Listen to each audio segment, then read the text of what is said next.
Oh my God.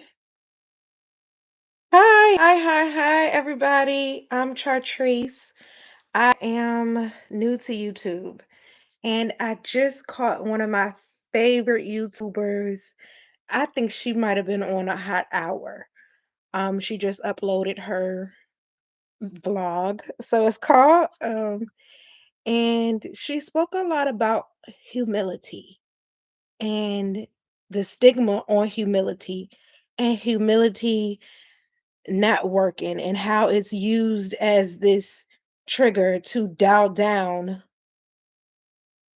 who we are and our character. Mostly it is being used in societal norms today, politics today, hip hop today, money, business, economics today to maintain strongholds for money and also for, of course, esteem. People can't deal with the fact that you're pressure, so they keep reiterating the things that you learn to let go of, the things that you let ride because you're on a higher ground. You will have more to lose.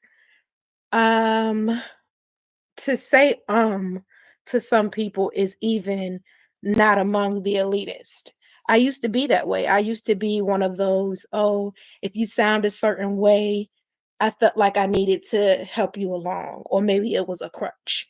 I didn't understand that the ebony of slang was because that person was carrying the rapture of experience and merging it with a interactive experience salted today that they were living in. So I had to grow with what that meant to understand the sacrament of speaking and having power in spoken word and truth and being thankful. And I feel like if you don't know that your humility is your most powerful piece of arrogance living on this rock today, I feel like we are lost in comments being made and us throwing back a response. So, what I have to say is living something just because you feel like you have to respond right now or you have to be all that you are right now, every day, every second. Sometimes back in the day when you put your hand up and you was like, "Ooh, whatever," that gave people the strength of knowing, hey, whatever it is, she not having it. That person's not having no parts of it. Nowadays, it's like people will jump the gun anyway and call it something that is not call ignoring another person's liberation even in the midst of adversity a less than clause. Arrogance is not the same as humility, but it lives on the same powerful ground as humility. It holds the same powerful head. It sets the same beautiful standard. And it is a sacrament among people who know their worth and know what's really good about saying and having the right accord for the right things. Working a room is not just having the next hottest hot line or kick out for everybody to repeat and people to keep coinciding and correlating. Oh, I'm going to say this, or this is this and that is that. And yeah, it is, but how you know? I mean, did you really see it? Like, was you really in the moment? Can you add the ebony to it and be like, "Yeah, I'm living in this right now," you know? It took people who had money to lower what that meant to ignore another person's rights, another person's stand, another person's humility, to stand up and say, "Hey, this person made a great statement. You know, this shit is the shit." You know what I'm saying? They don't have to respond. They don't have to, "Oh, well, I'm gonna say this because people keep talking about it or people keep repeating it." Respond for what? The power is in knowing, hey, my arrogance gonna show me getting this just like this, and be out. You know what I'm saying? Setting the standard. Creating the standard is everything. It lets people know, hey, this the bullshit, it don't go past me. You know, it's saying the bullshit stop right here. If y'all need to bring it back over here, make sure it's a little bit powerful than the way that I, set the standard and kept it to a caliber. Because once people notice that, hey, this person said what they had to say, they sacrificed their word by even putting anything out there, it's gonna be respected. Humility is not something that's broken by someone just having a lazy ass rumor to make. I mean, rumors are lazy work. That's all lazy work.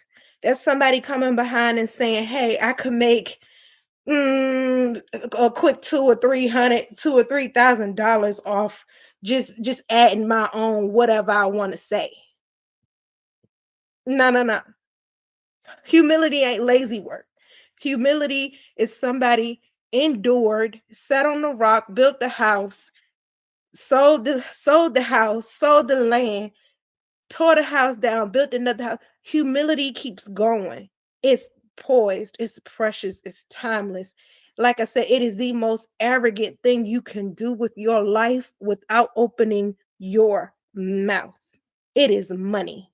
And I hate to sound preachy, but to say I choose to live to recognize a notion of love, a notion of respect, a notion of collective powers, I choose to live in a subculture, a conscious culture, a counterculture against divisiveness, against destruction, against self incrimination, against undignified measure.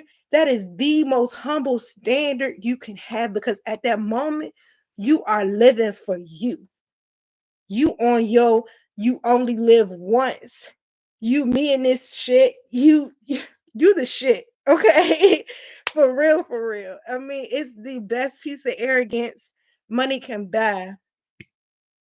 Excuse me. I think that it is the notion of thinking of yourself without thinking that makes humility something we spread through empowerment. Because correcting somebody that know the triumphant horns of their life and time, somebody get tired of responding to something and you call yourself a conscious culture to this person and you respond, or you put in a place where you have to respond for this person. It's like, man, why did you tell my friend to say anything? Like, it's good to know and be put in a humble moment where you have to stand up for somebody. That's when you know the difference of humility and arrogance. And when you're a friend of somebody, one is not without the other, because the texture of respect will reside and resolve everything that your friend is and everything that you are to your friend.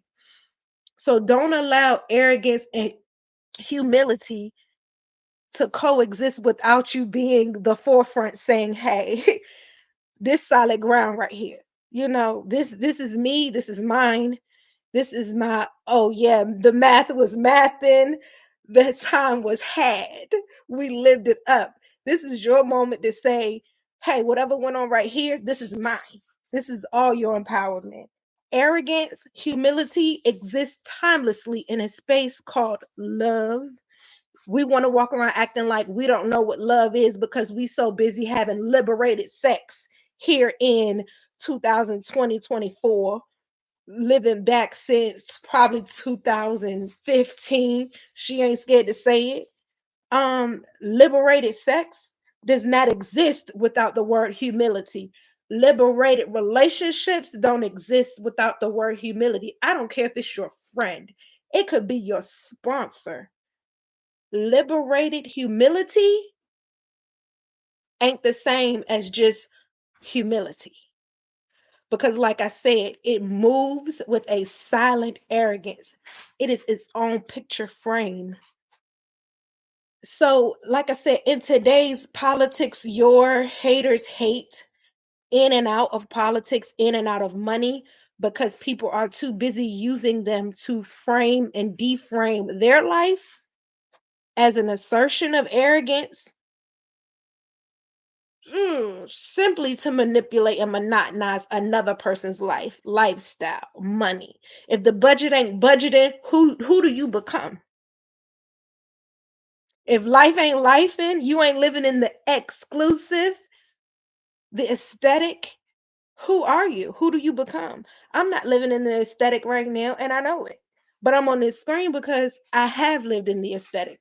I created the aesthetic to know the aesthetic is real for me without money. It was real for me without the arrogance, but always in the humility of the divine intervention of having people stand up, stand out, and support who I was. For when I couldn't, I party like a monster. But at the same time, I got up, I got my words, I got my strength, and I got back out there. And I had people who got back out there with me. I had people who were able to walk into me killing the annoyance of being silent and waking up, breathing new air, destroying the toxins that was in my life, detoxing my life, and moving forward and advocating for myself. Not only in college, which I thought at that point I wasn't grown. I'm not grown till I'm 25, is what I thought. And then when I got 25, I was like, hey, y'all stole this from me. Me walking into that avocation and being able to perceive a time where I could be the arrogant, proactive party for these people who were there for me, not to keep tapping their shoulder and saying, hey, wake up to this. I need you. Every day I have to feel like this arrogant humility existed and I missed it. I completely took advantage of me trying to act and be and forward myself that I missed who these people were when I couldn't get out of a hospital bed. 2008, 2009. Don't come for me. I didn't send for you, but if you want it, we can hang it. You know what I'm saying? I put it up like a plaque on the wall because my downfall was definitely my rebirth. And nobody knew it. The understanding time took its syncopation, and I evolved with women in my age, women of my time. And it was true. Like, I humbled myself so I could learn to reach different, learn to act different, learn to take the pain away from, oh, I'm Miss Independent. Oh, I'm Miss got my own thing, got my own personality. So the leaf could lay to the still waters, and we understand that, hey, this time has passed for her. She's not dying in this. If you didn't show up for her, she don't care. We had moments where we were completely trying to open ye gates to this attribute of women who were this humble and knew how to be this subtle arrogance on this humble, place and pasture of Black women in a particular town, state, and mindset. The rebirth that took place in the Georgia walls of a college was the same as what needed to take place in the churches and in our country. It was the reason why healthcare was being pushed so hard. But at the same time, who's going to go up to a woman and say, I know where you've been, and then smile at her? When we've turned this statement into something where we're forced to fight, whether it's for each other, behind each other's back, or in front. We are forced to fight for the carpe diem of a woman liberating herself in business, in politics, in hip hop, especially in art and in our families. which has been lost and neglected by law and politics anyway. And we needed this so very much in the arrogant walls of counsel and law for women more than we did for men, even though we stereotype our great Black brothers as being their own character arrogance. Oh, they're not humble. They'll say anything. They're this, they're that. If you open ye door, ye gates, lift up holy gates. If you open your door and your time and your energy to allowing them to let certain things in and you're blind, you will be hurt. No, it is not a empowering feeling at all. No, it is not. It is humility that does this power and place men on a dignified stature. And to think you have to let go of who you are to humble a man, no, you don't. To think you have to misdress and distress a man at all, you don't. You don't have to play second fiddle to anybody. You don't have to deframe who you are to catch the vibe on this ish that's being delivered because empowerment does it. It makes you feel it. And like I said, in politics and in business, we're always taking the infringed route to catch the attention, and we'll drop the fringes and the scarcities, the humiliation that's been set on people who've been made to sit and listen. And then, only then, will we empower someone. Someone will come to a powered platform and say, hey, this is who I am, this is who I was. Well, what about all those people that you just spoke about? Where did they go? Who were they? Someone ripped this person so they could distress and put stress to bring power. We don't have to continuously do that to our people.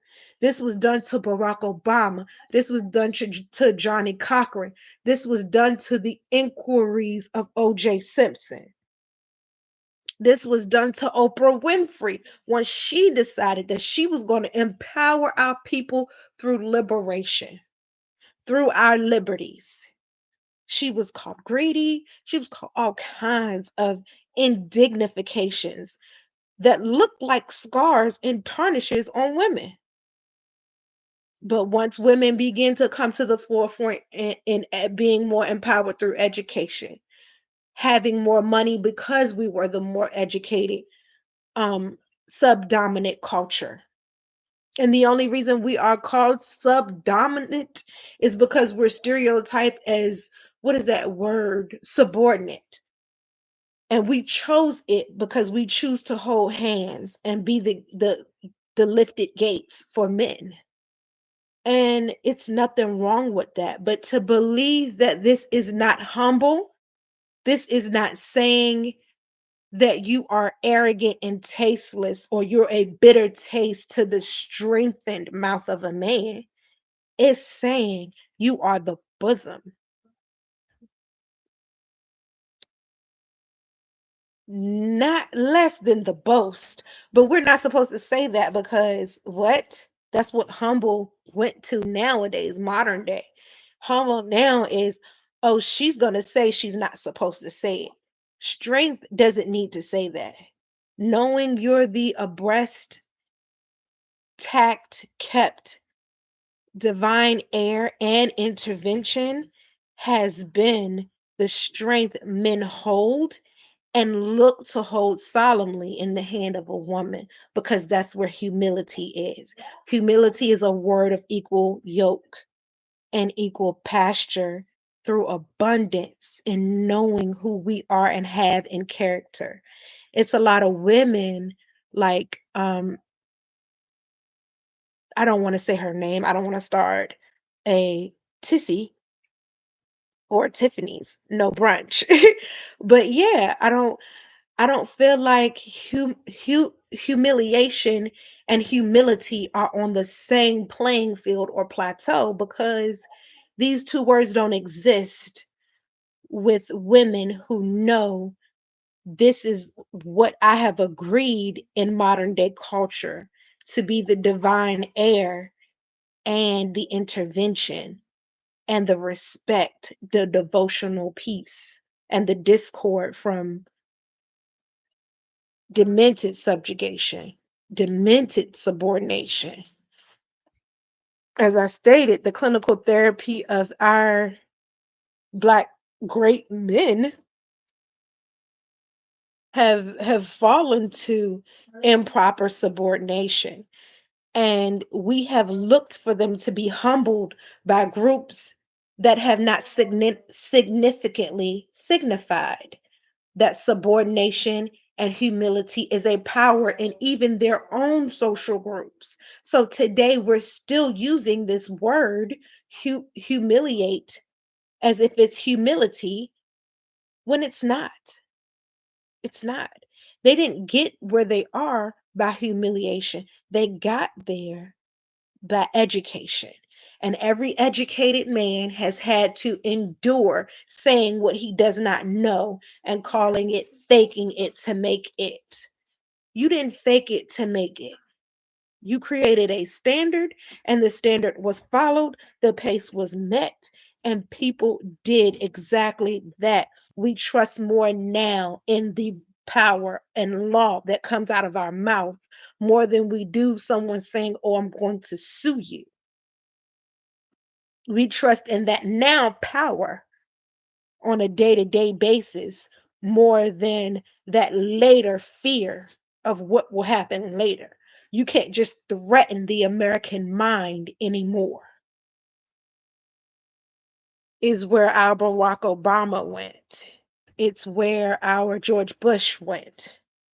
It's where the likeness and mindfulness of Kamala Harris is.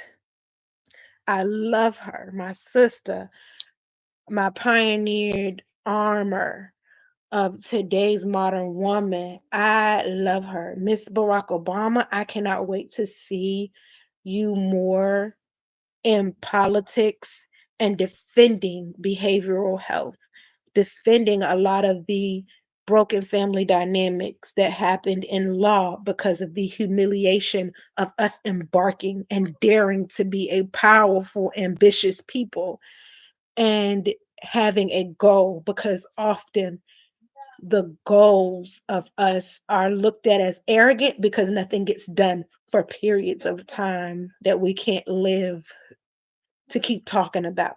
We have so much power in the humbleness, humble me for it. But yes, I even say it's getting old.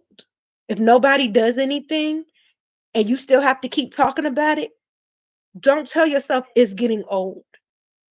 We're getting liberated. Keep saying it because we need to hear it. Keep saying it. Who cares? Your friend still drinking after 32 years. You need to tell your friend, hey, if you don't get on a schedule, I ain't sipping out another uh gin and tonic, Hennessy and Hills. We ain't having no more pregame girl nights, GT turn up just because. We ain't doing it no more. You need to tell them, get your life, get on a time frame. It's not getting old, you getting old. You got to tell them. Humility is self discipline, self dignification. It's modesty, it's modification of what was broken in time. Don't matter who group of people it is, because we got to remember we get forgotten and get gotten caught up in the courthouse before we do in somebody's family, which ain't how it's supposed to be. We supposed to be using these powers to merge people, merge powers, bring powers to us. We're not supposed to be using these powers to turn up, organize hatred, say, "Oh, I'm bringing this person together to keep so and so," but really, I want attention. If I got to lose two brothers, a dog, a cat, my house, 3 cars, 7 friends, and 2 neighbors, and a stepmom? What were you bringing together? My brother, what was you framing to deframe the tyranny and bring forth who I am in your life? Is this person really isolating the narcissist, the hatred that you have been wearing on your mind? People living in it rent free? That's the only time you're supposed to say, hey, I've been humbled, is when you have to acknowledge love. And even then, like I said, you don't speak it. It exists in pride, it exists in arrogance, it holy confidence, covetance, tribal worth. It exists in longevity. It exists in spirit. But for us to say, oh, well, you know, trees, you've been out here for 15 years doing this single woman thing. I've acknowledged love. I've acknowledged longevity. Acknowledged pride. I've acknowledged longing for. I'm an apprentice of these things before I am an accompaniment of challenge, time, prosperity. I'm apprentice of these things because I have lived in a press with someone for these things. Excuse me. So, like I said, arrogance and humility exist in silence because elitists are made once we duplicate the reciprocity, tact, and sovereignty of these actions, because they are brought forward in things like marriage, things like healing, things like dynamic, things like orient to change, emerging adulthood, regrouping, rebirth, intervention, inner discipline, self confidence. So we do not speak of it. If someone asks you to humble yourself now and you don't ask why, if motherfucker for what don't come out your mouth, you've missed who they were to you. It's natural because no person nowadays comes out and acts without telling first. They usually tell you why first. This blunt force trauma that comes with humility is not needed in asking when someone is gracious. So we have to beware of the snake with words like humility, because people can be using what you represent to them to gain something. So there'll be a test. You're not going to fail the test because most of the time, if they are wise, they've never asked you before. They've never come out and asked you before. These are things that are done. Need I say it? These are things that are done before marriage, before engagements, before, need I say, adopting a child, before taking on new encounters with family, new encounters with a heritage, and also, and I hate bringing it up. Oh, I can't stand bringing it up.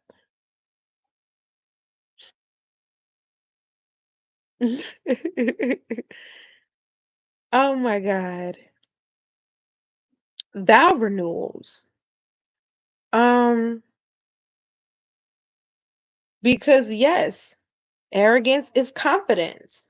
And something that a humble couple does when they have yoked and snatched the embarrassment off of themselves through or to another person, especially with the dynamic of family in its pillage and in its plunder, that how you doing? Oh, give me them lips that let me feel on you. Let me touch on you and you can touch on me. I love I love it. I love it. I love vow renewal. I love restoring vows and sacraments because you'll see them pop flare before they actually say, hey, it's been 13, 15, 20 years. And this has happened. They usually rock each other's core and they begin to see each other's new eyes.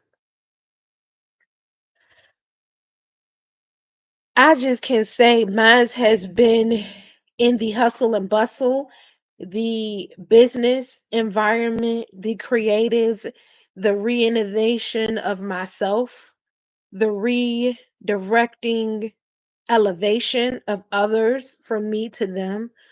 But I can also say when I'm lazy, I'm lazy. I hibernate on you in a minute and come back full throttle. Think I won't. I've done it 5 times in only 30 years. I'm at a 3-year stretch right now because I planned this part of my life. If somebody ever was to come for the notion of why she stop everything, why did she go to the military, why this and why that, I wasn't ready to answer. Nobody wanted me to go because that is a silent humility that falls on people and their family, and it becomes a decapitation of that individual. And me being the natty queen that I am, honey, I naturally queen. I naturally crown up, bring an abundance to a fire, bring a flicker to a flame, and turn things into something that naturally disclaims the brokenness in sacrament. If you don't know what an idiom is, we have to discover what an idiom is because the first thing we call our counterparts today is an idiot when they've gone against the commitments that they've made, the flicker to the flame before it goes out. Um, the gaslighting that occurs in politics and in relationships and correlational values are not real politics. Excuse me. The only reason acknowledging marriage has become politics is because of same sex marriage and the creation of cancel culture. I don't want to talk about it because a lot of people who are heterosexually married only marry for money. More than marrying for money, they marry for attention. You were the overlooked girl in some walls of a college somewhere. The bald head scallywag thing. It ain't my cup of tea. Like I said, I'm a natural natty queen. If I wanted to cut my hair and walk on a college campus versus walking on a military ground, you gonna know I'm on ground. I'm the upset. Even when you're upset, I'm gonna change it and be the upset. I'm gonna be the upset to that upset. We gonna clash, but the thing is, it's gonna be because you take notice to who I am, not who you project me to be. Thinking, oh, a woman cuts her hair and she just goes around and thinks she's fierce and this and that. She's not following a trend. She's following a well worth of freeing. Freeing. pioneered freeing notions of careless versus carefree. So, for us to take a battle with one word versus another without recognizing the humility of dedicating something is humility. The idiom is the idiom.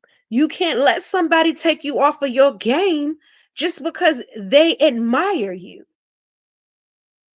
You've gone from a humbling structure in that life to this overdone boisterous thing. They've gained all access to rent-free thoughts, and you're blinded by your own arrogance because someone was able to open up and learn from you. That's how we've lost so many teachers in art, so many teachers that exist on screen. So what I want to say is, after I done said too much, um, the idiom is not the idiot.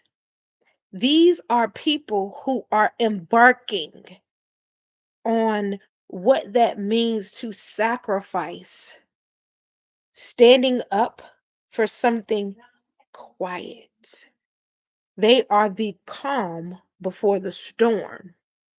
And once it sets in that there's a storm coming, they're the aha person with the torch at the end because they were holding it from the beginning. Once you learn how to give power so you can get something in this world called money, longevity in money, relationships, longevity in relationships, then you will know where and how to pass the torch so you can proclaim and procure the inner discipline of your reciprocal power. Getting married, that's retaining in kept sacrament, in humble doors and adoration, a reciprocity. So I tip my hat to everybody who's been stronger than, oh, I'm going the Swan Lake route. You humble yourself with this person. You choose not to date date outside. Oh, this whole thing just, oh my God. Whatever side it's on. You choose not to date outside of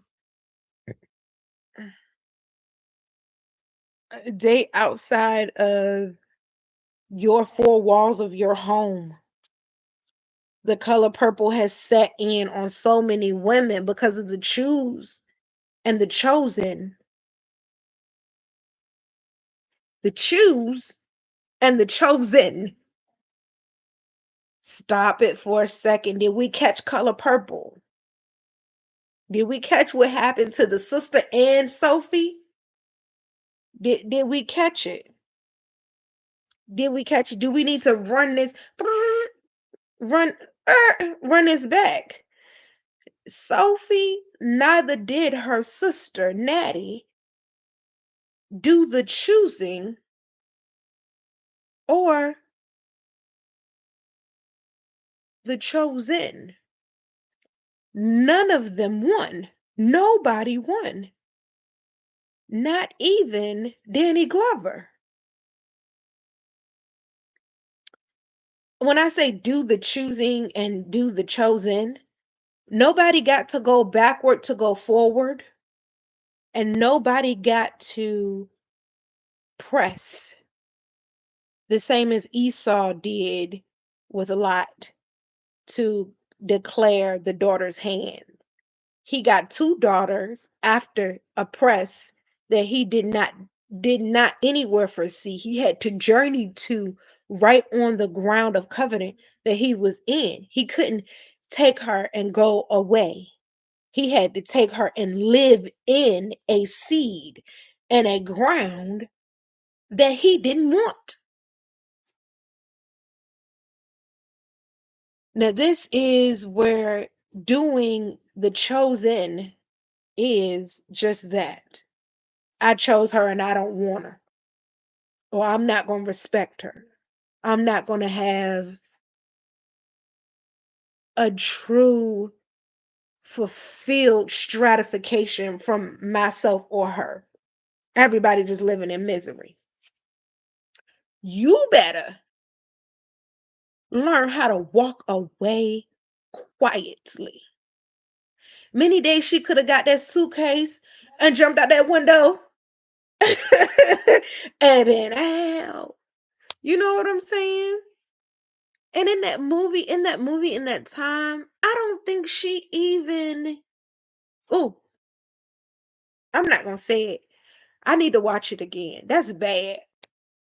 But I would have took me, my suitcase, my kids, and a bed, two bed sheets, tapped it out the window and been out.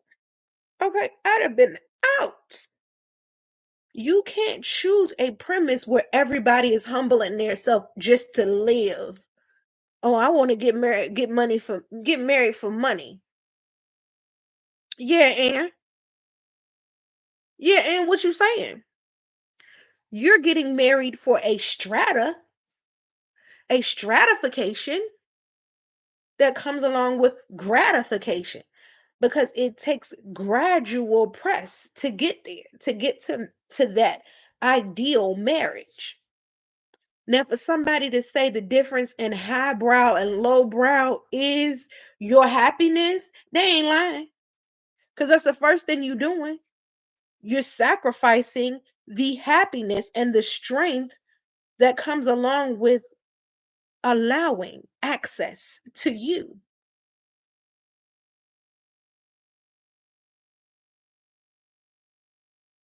Your humility, we want to say, is separate from a bed. We can press, we can press, we can press. Oh my God, when you love, we are fighting. When you love, you think you ain't humbling yourself to be physically adorned? Yes, you are. Yes, you are. You in this bed with this man and you getting nothing out of it. You in this marriage with this man, you working 30 years with this man, you ain't what? He ain't bringing home nothing. You ain't getting nothing.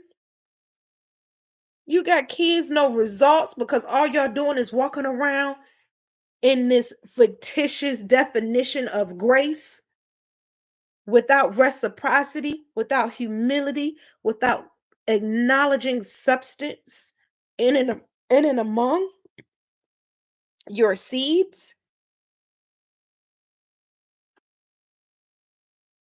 By God, I think you defeated the purpose of even being an idiot at that point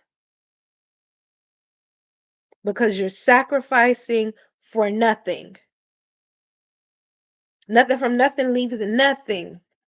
You can stay in the marriage, make decent, the kids raised, everybody happy. What are you doing really? You could be doing what I'm doing and be happy, have stratification, single, single, choosing to date here and there and then getting timid and backing up. I don't want to date you. People mistaking your arrogance for something that it ain't. Girl, this thing on my nerves. But the real truth is you have to understand who you are and what you bring is the additive. If that person always been themselves, they're gonna be who they are. You know they're gonna be who you are. You gonna be who you are. And nobody's going to ever procure or procreate something to keep and establish a sense of strata. You've defeated what it means to be an idol to that person, to be idolized by that person. So why are you marrying them? Walking around telling somebody, oh, you the money, you the money, you the money, because that's all they do is earn money. So they the money to you. That ain't keeping you relevant because you walk around doing what? Rubbing, I'ma glaze this on. Little bit. He get me a purse, give me some shoes, buy me a Christmas tree. Yeah. Y'all are mutually grace to each other, grail, the air, the knowledge of self, the individualist creating the idol. But you can't be an idle mind. You cannot be an idle mind. You have to be something sparkling and, I hate to rhyme, but sparkling and redefined. You have to be the definitive dignification of why did I get married? Because the minute you get found out while y'all talking out loud about gifts given, or because you going to get found out because that person knows. They know. They want to be the genie and the bottle. What do I have to do to bring him out? Who do I have to be to bring him out? What do I have to say? These curiosities are idle emotions. And yes, we marry them blindly because we haven't found out who we are. We're so busy sacramenting the things that we shouldn't, playing the wife, playing the girlfriends, playing the inconspicuous date routine. We're so used to it. You're not even excited at work anymore because you use your lunch break to get attention from your homegirl. You don't even realize you lost 15 pounds because you use your lunch break as a man or a woman, don't matter, to sit back and shoot the shit or go date or talk about or be with so and so. You don't even eat lunch. You might go buy the lunch, but you ain't even eating lunch. You sitting up chilling, twiddling at somebody like a remote control. Remote control. Excuse me, y'all. I got paperwork everywhere. So the truth is, once you define what it means to know yourself as a strata versus a idol, you've redefined. I gotta get used to this crosshair left versus right thing. Oh, it ain't called a crosshair. What is it called? Right and left brained it? Either way, I should have put my hoodie on. But you gotta define what that means to really take care, and really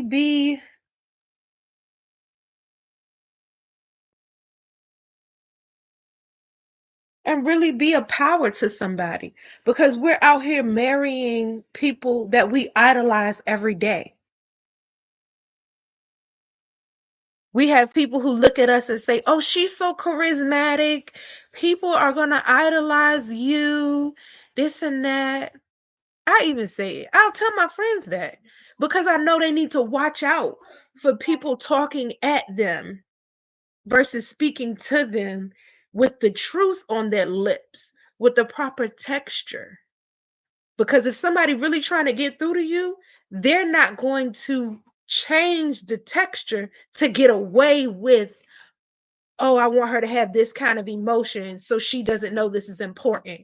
Or, oh, I'm going to use a different texture so she doesn't see how important it is. You're playing the blinds, honey. And you blinding that person could cause you to be the victim or cause you to be the idle friend. You could get crossed over or crossed off. Either way, honey, You need to send up a smoke signal and send it like you got some type of longevity for this person.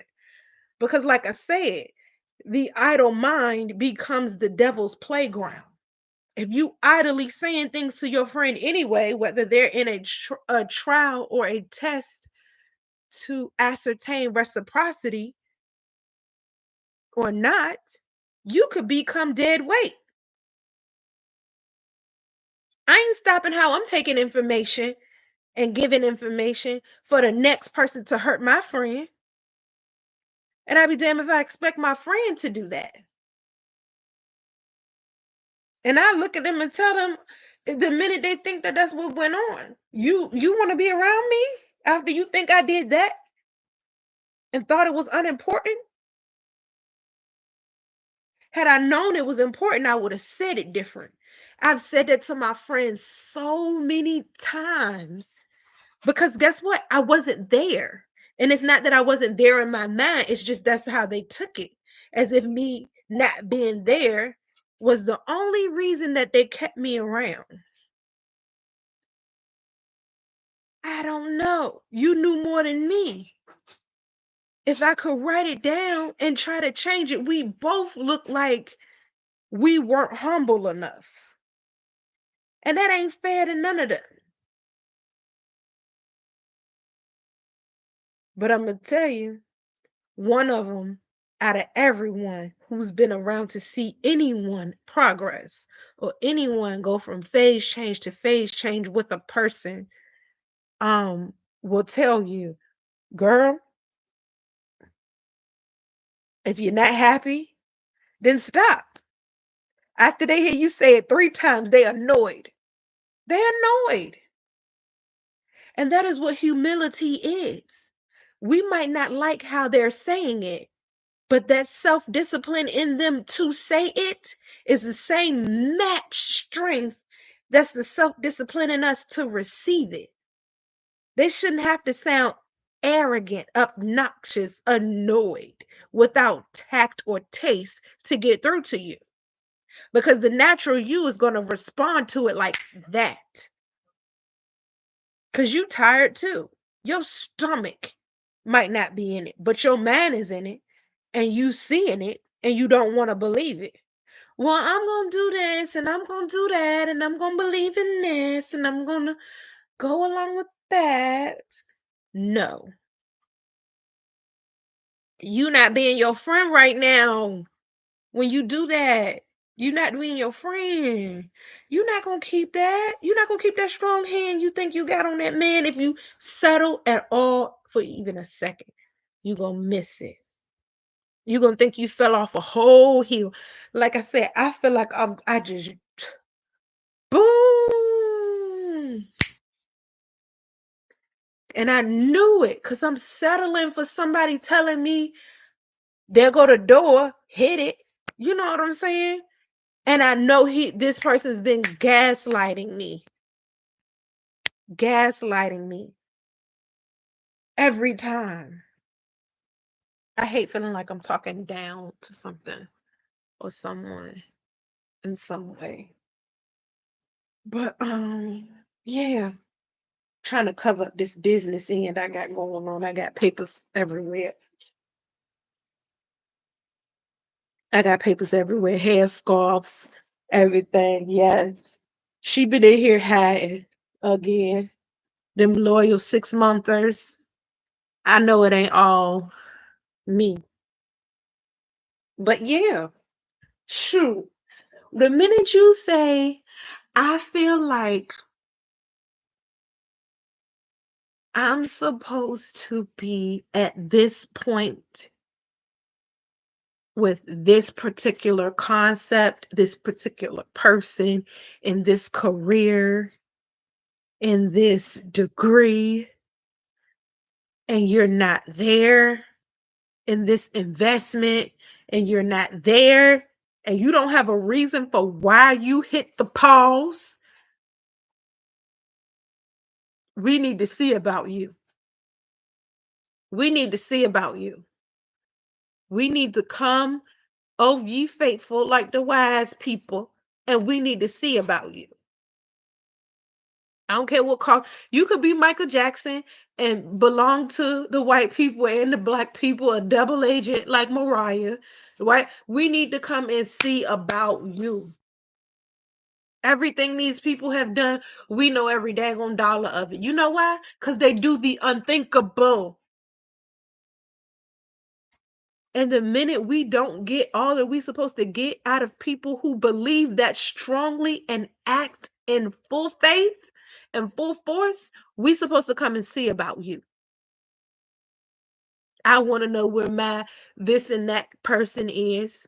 Yeah, I'm right here. All that. And it's nothing wrong with knowing your worth because that's what keeps you the humility without it being said. You're the idol without the idolized. The person people use as a back door to antagonize and bring in all this unnecessary stuff. I mean, yeah, we come to the altar with everything, but we idolize God. And that's because we've idolized him knowing through habit and generational course that we're supposed to go in salvation the same way we go in sacrament. Because sacrament is surrendering our burdens. So yeah, I share something with this person. I share the same thing with that person. Well, what's separating me from them? And we're right here, and they're over there. They're up there. Some people you need to keep in a place where you can position them to catch you. You got to catch your praise. You got to catch your bag. You got to catch your bucket. You got to make your list. You got to keep your press. But the minute you realize you receiving something and it's not wrapped in favor, it's not wrapped in prosperity, it's not wrapped in progress, and it daggone show ain't wrapped in dignification. Thank you, Mom. You got to go back and you got to check what is real. You know, you got to go back and you got to check what is real. Um, oh, oh, it ain't open. I got it, Mom.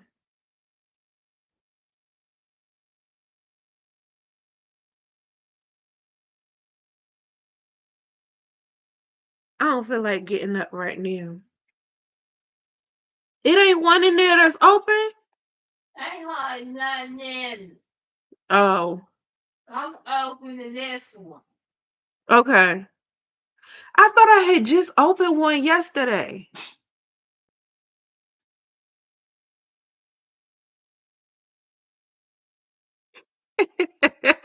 Real shit. Like,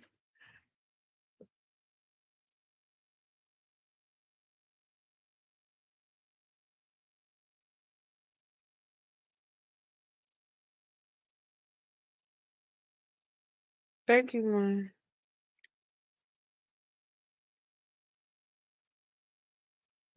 We look good.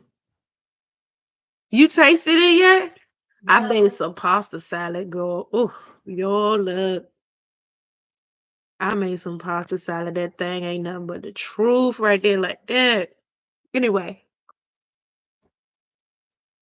don't worry about this over here. Me and my mama got this.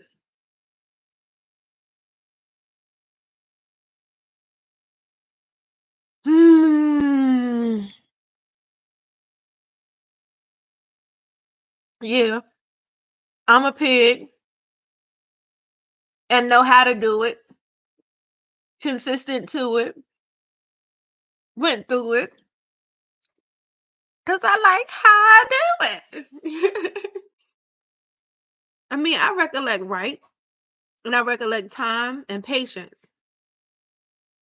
But most of the time, There's a reciprocity in someone that I idolize that is humility.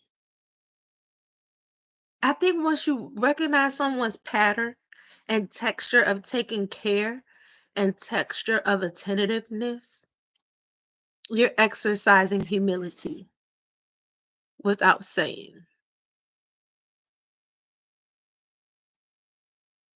Mm,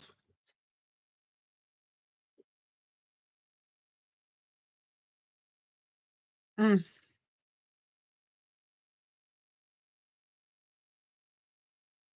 mm. Anyway, this is my first YouTube, right? I'm humbling myself and just got up here. I just jumped up here because what I want to say about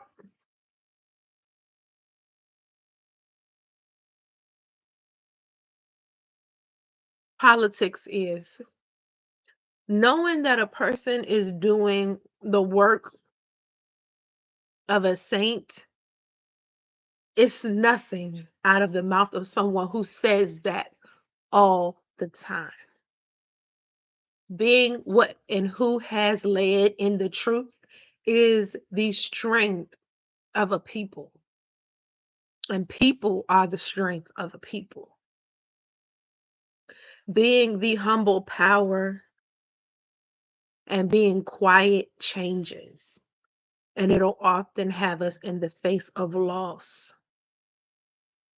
And I don't want to say it. Who want to say it? Don't nobody want to say it. But we have to, because changing that silent power to its star player, that microphone, the volume on that microphone changes intact. Ain't has been. It changes in texture around everything and everyone who has helped it, who has helped this power. For us to say that this power was ever silent is different because everybody got a mouth. Everybody does not go into the silent places and speak and draw it out. Everybody ain't church mouse to the city mouse or city mouse to the church mouse. You get what I'm saying? So when we noticed, well, she's doing this different than other politicians, why we say something? Did we, excuse me, did we hold the same respect and start moving in silence like she did? No, no. Oh, we so pro this and so pro that, and we keeping up with this person. You ain't kept up with nothing but your finger to this stupid remote control and on a mouse. You don't know how to move your power from a mouse and a remote to your keys and your shoes and get out there. She digging down deeper in these places where dignification was already set forward, and we opened our mouth. Oh, people are going to say she's a separatist. She's using separatism. She's using supremacy. She's using what God gave her as a tool. We will put on this rock and it won't voluntarily. That's all I'm saying. It ain't about her going out to the church, going out to the HBCUs. It's her going and meeting the spirit, the abrupt spirit where it began. Why are these tools being said and being pillaged for nothing?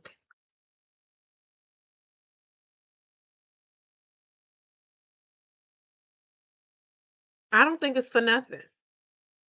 I don't think it's for nothing. I think it's us setting the red tape in a place where elitism is a silent power based on something that had been stolen. The minds of innovative youth, the minds of organized youth, the minds of keeping utilitarianism, utility powers. Oh, she want to do this because Barack Obama did it. Want where we was at. That wasn't where we was at. Who buying Starbucks? Who buying coffee? Who keeping every scream the economy has economy and school without defacing politics? The youth. All these single dating career people, single dating career, married, children, career children, single, all these different combinations of people, they're where it's clouded. Now, if it was said and it was used as a weapon, I'm sorry we didn't hit ourselves again. You didn't hit yourself again, back up. Because these are the same people who are acting in accord with tradition. So for us to ignore that they're acting in accord with tradition and generalized tradition at that, we are facing what we now know as a win-win, but we lost because of arrogance. We didn't get in our feelings.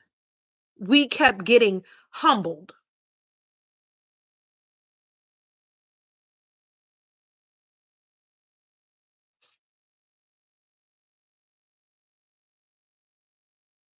I got arrogant. I ain't gonna lie. Every voting,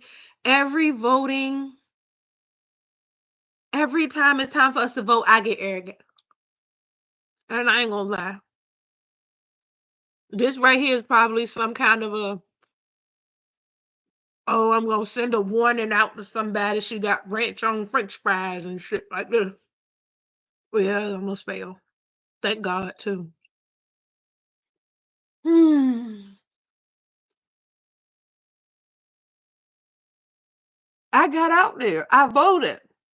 You know, and the pastor keeps saying what the pastor gonna say.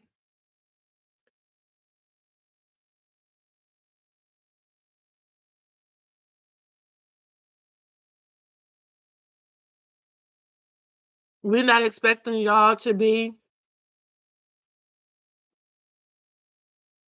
consistent. When did I expect to hear that? And why is the world so comfortable with saying what they shouldn't say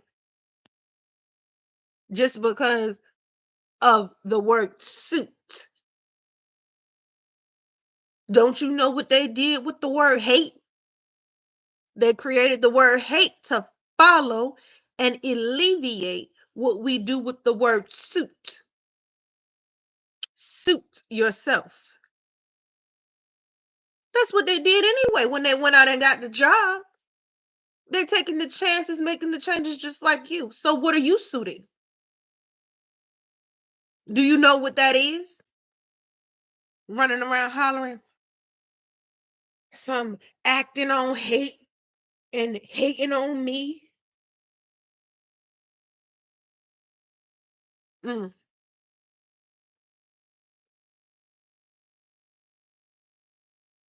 Did you give them something to genuinely hate or was it jealousy?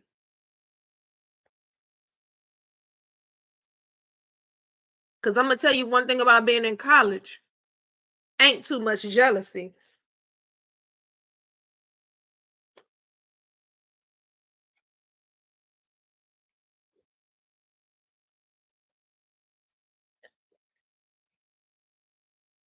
And I told it like I was supposed to tell it. My jealousy ain't insecurity. You better find your own. Because my jealousy ain't ever been insecurity. I'm going to tell you what my jealousy is. It's envy, it's discipline, and it's progress. And I don't mind admitting it. Because when power meets power, power begets power.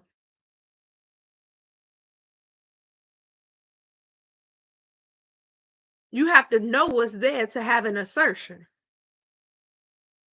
That's humbling right there because you're acknowledging and you're analyzing. And if you say you ain't analyzing and acknowledging at the same time, you have lied.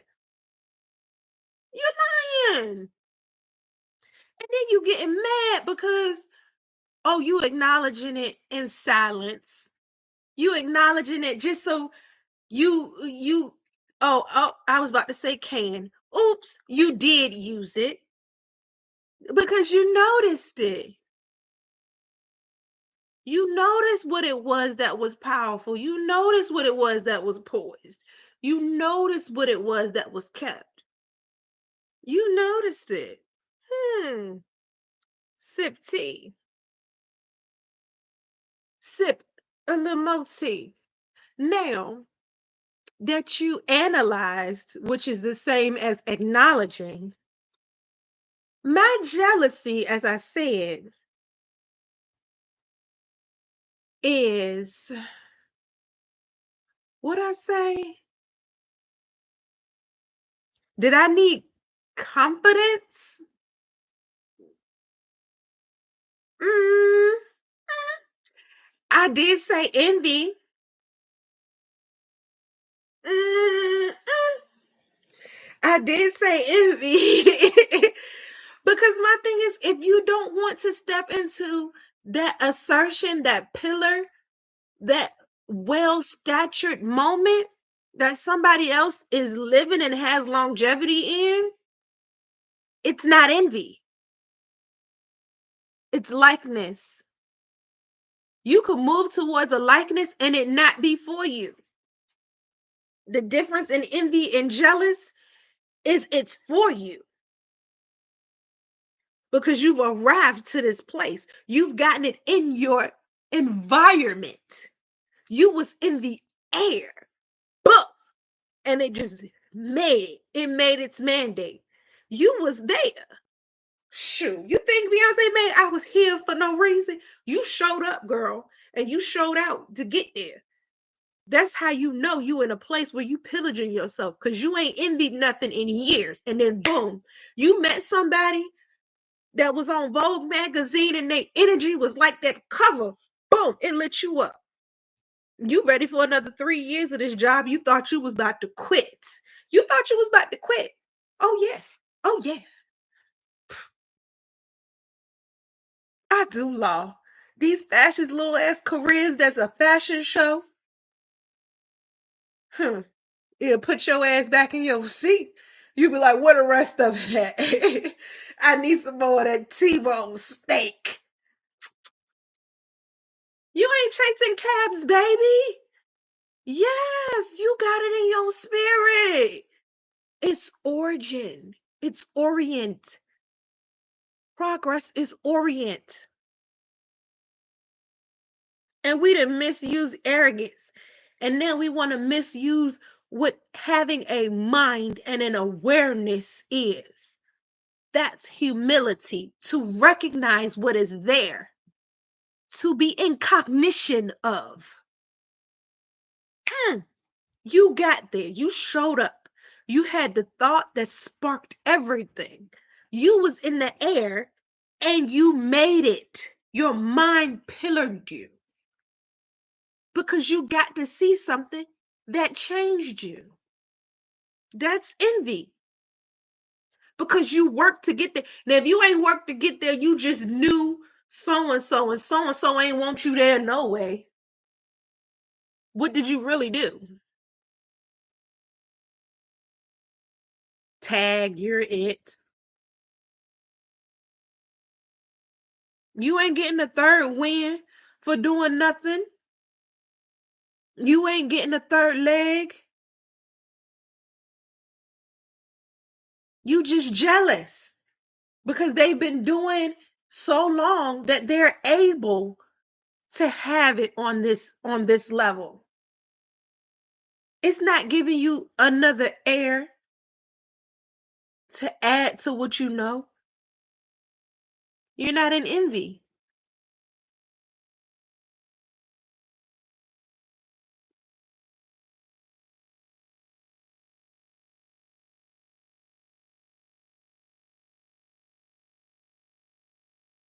I used to say,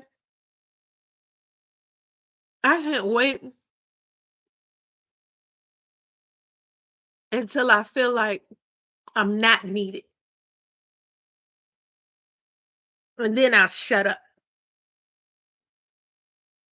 I'm ready to shut up now. I'm ready to shut up right now.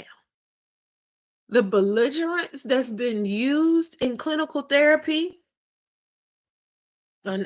girl. I want to say it, but I ain't gonna say it. I got this plate in my hand. I am 248, maybe illustrious, lovely, luscious pounds of beautiful woman at 34. You think I'm gonna put myself through therapy because of weight? You better wait till that pan is done before you touch it, because that food hot, baby. That's all I got for you. You gonna come to me calling tell myself I'm fat. You think I'm gonna go to therapy? You think I'm not cognitive that you don't know what the surplus line that God created is? I know you don't know. Ooh, you got life fucked up. But clinical therapy is being misused and has been for the entirety of the American history. Why am I drawing y'all about calling myself and others fat? I'ma let you live and figure out where that came from. Trying to appease other people, fetishing for other people. You don't use your body to fetish after other people. This whole thing here is a rejoicing sacrament that Christ did something among people. That's how I got here. I'm just gonna keep that reciprocated energy going on. He ain't missing me without my highest octave, and that is gratification and the strata of everything that is me. He don't want me to halfway do nothing because he didn't put me here to halfway do anything. Yeah,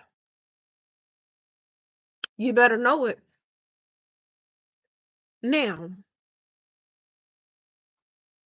to have a one-sided relationship is to have humility. But you just to say you in a relationship is humility anyway. I went and got married. That's humility.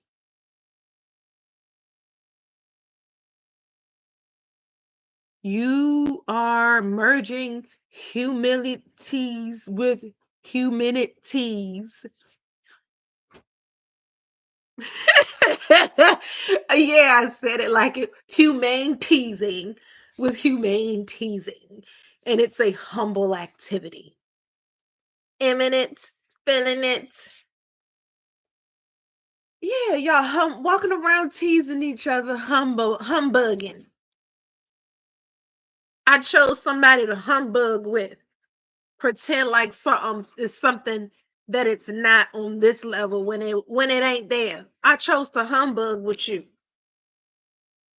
I declared humbug nation along other married couples that still slip the tongue. See, my thing is when you ain't humbugging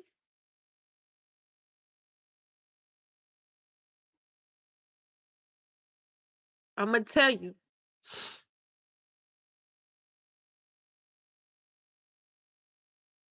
Yeah, it happened. My pull of peach schnapps, it happened. When you ain't humbugging, you ain't slipping your tongue. Cause you trying to hold this here part for this here person, this arrogant part for this person. Cause you want to keep this person arrogant. You want to keep them repeating the same octave over and over and over and over again.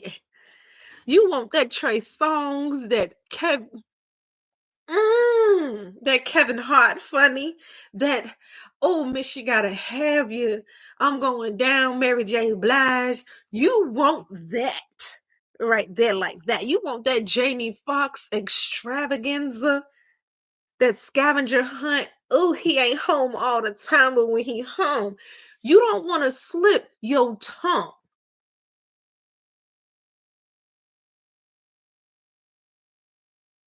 because you're just faking at that point. You're just faking. You're just faking. Men even mess up what a humbug is. You get mad and bust up a TV because you don't know what a humbug is. You ain't gonna catch me on no humbug. It was said and it was meant.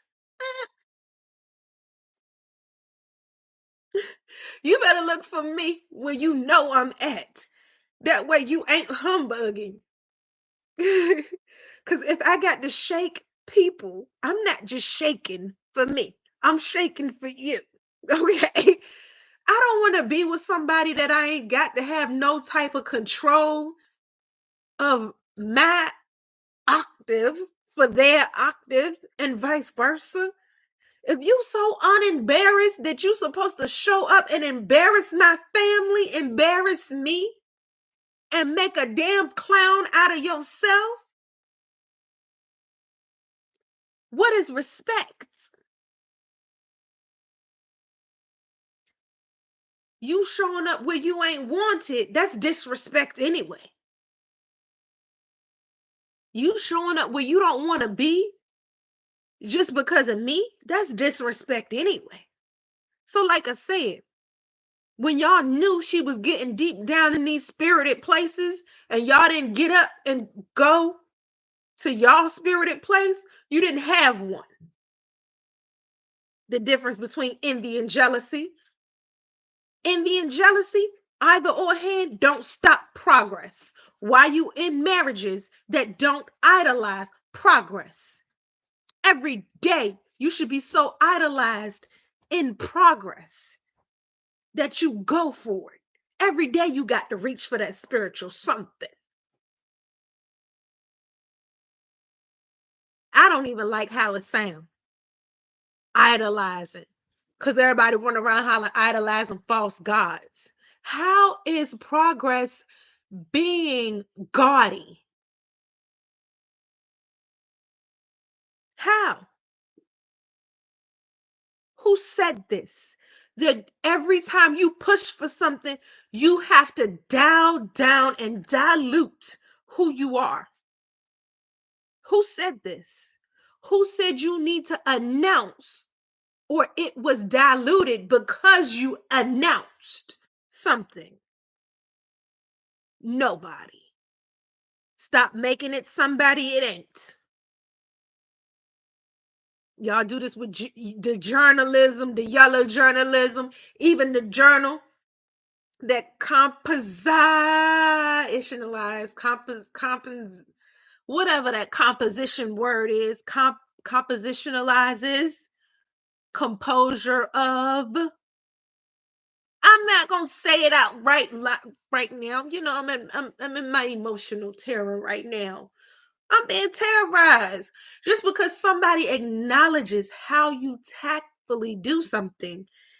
If you don't know how to reach reciprocity with that person saying this is what's going on and doing so we can get the maximum result, follow suit.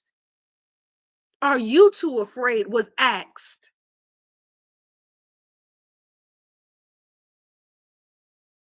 Why are you not?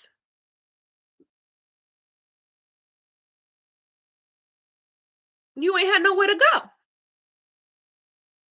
You ain't had nowhere to make a voice for yourself. You ain't have anywhere to bring voices together.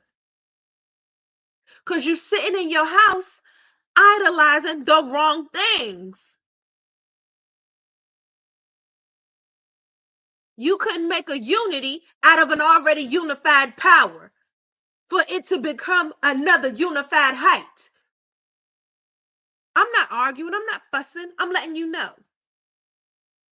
That's the difference between humility and arrogance. I can turn my arrogance on and off like a switch, but my humility has always been timeless. If somebody got to use you to hurt me, it's only because they want to piss me off.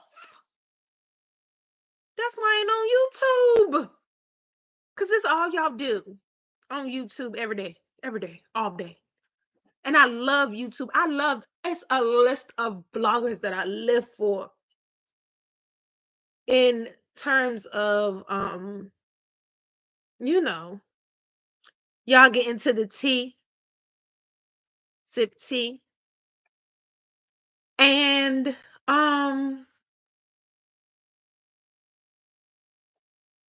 y'all are about y'all paper. And I appreciate that. There's depth in that. But the minute we have to take and make us announcing a truth power to stifle another person, we lost the power to analyze and judge right in that moment. Because you got to do more than say, this is what I want.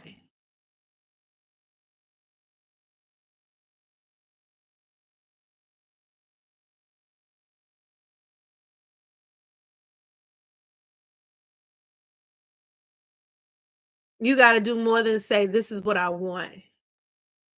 You got to be able to say, oh, I look crazy. Anyway, I hope this thumbnail go up. I'm not used to this. But you got to be able to say the tact of it. You just out here talking.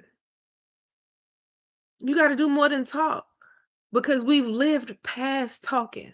If you've accomplished anything in your life, it parallels to something where you took a chance to find, and that chance plummeted you to a height.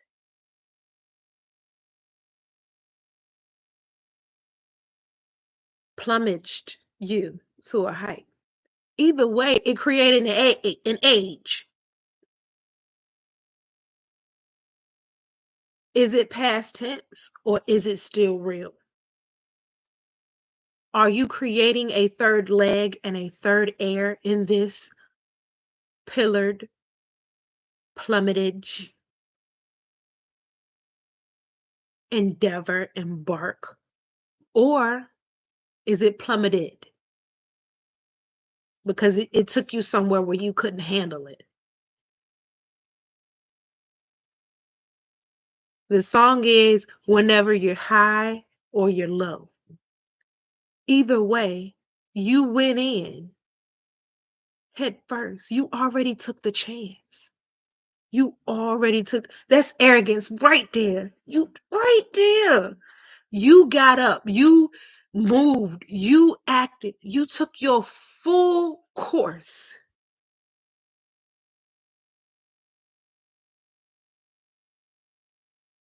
Why?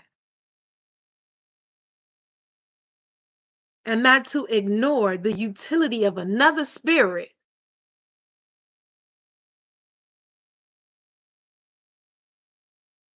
Just so I can talk directly to you.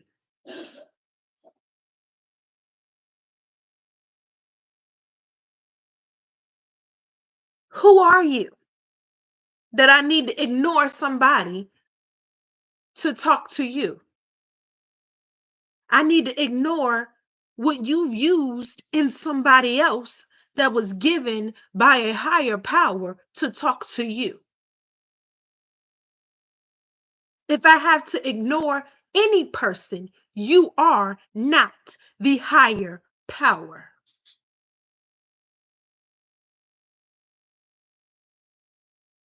If I'm in a place where I can tell you to ignore another person, I myself am not the higher power. If you hear me say,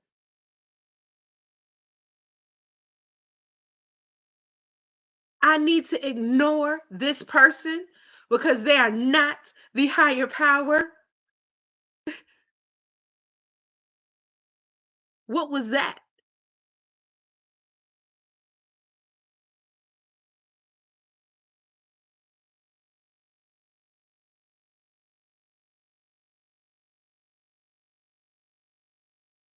You both have been shut down. I choose me. What I'm gonna tell you I'm ignoring him for? I'm ignoring her for. I'm a childlike mind. When it comes to salvation and of my freedom, I am a childlike mind. I regard in God. Why do I need to tell you to ignore another person whom you are using solely to hurt me while you talk about nothing but your past with that person? You speaking to me is in the right now, is in the forevermore.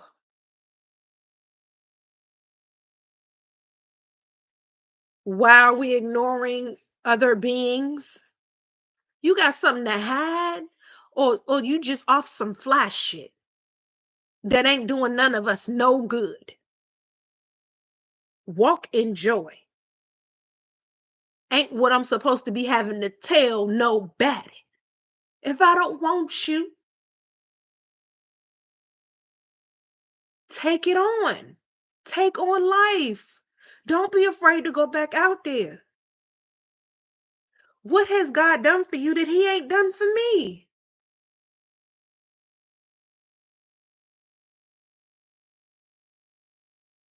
The way you did this, honey, will be waiting and waiting and waiting forever, is what somebody said. And she ain't lie. She ain't lie. If somebody that is your senior has to snipe you off of a rooftop because you have completely made a fool of what it means for somebody to respect you, you have lost that person's regard before this person even started acknowledging you. I want you to take that into consideration. Consult with your toy things with that. So I'm going to tell you, before I idolize anything about you, you must have some kind of forward in this here arm. I got to be able to hold on to you for something. If I can't bounce a ball off of you, you so proud. We ain't hurt nothing. Because I need to checkmate myself sometimes just to make sure I'm still here. I need to know it. Why am I living in fear of future words to another person that I have used to get me here?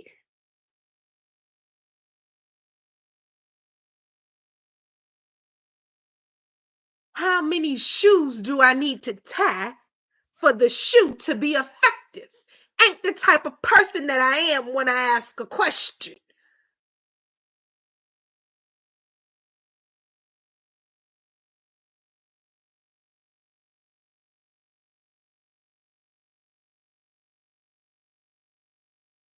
Was I crazy? No. Did I take the same chances you was taking and made myself known for it? Yes. And I did not care, because the sole thing separating you from me was the difference in degradation of a man to a woman versus a woman, is where you put that. And you ain't want that kind of fire from me, because I'm going to hang your ass through your spine. And that's how that went. And people don't like it. Take it to the curtain. You want to see what's going on, but you don't want to show up outside for that kind of shit, because it went there. So when they talk about humble and they talk about arrogance, you don't want me to be around you when I have to say it again, boy. It ain't nice. It ain't nice to have somebody throw the same shoe at you that you've been using to keep your feet warm. But when I tell you, if I got to use it to stick it up your ass before I throw it at you, ooh. I got another man with it. I'm tired. I'm tired of being the woman that has to take down a man who don't know it. And it's so many women who feel like me, that when we saw Carmela Harris lose, was we mad? No. No. No. We're used to it. We're used to our humility being our humiliation, when we have always been the elitist. Even when we win against a man, we always have to accept that we lost. And I ain't even supposed to be saying this shit. You know why? Because I'm 15 years off of a motherfucking I don't give up.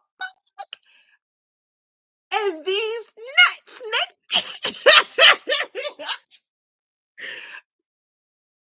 I'm gonna leave you. I'm gonna leave you. People gonna feel and hear that goddamn smoke.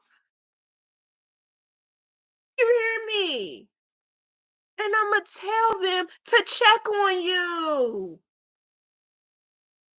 Them coming to look for me because you dead. You done killed yourself. Social suicide ain't the same as mental suicide and the hypocrisy of suicide. You commit any of the three, boy, I tell you, men get to say, I didn't want to date her because she had issues. But when a woman said, oh my God, we got to deal with every kind of knockout, dragged out, pop. Oh my God. Everything. Everything. I left. You got to stay. Why you mad? Why you mad? What happened? Was you not on your hiatus long enough? Did I not take you higher longer?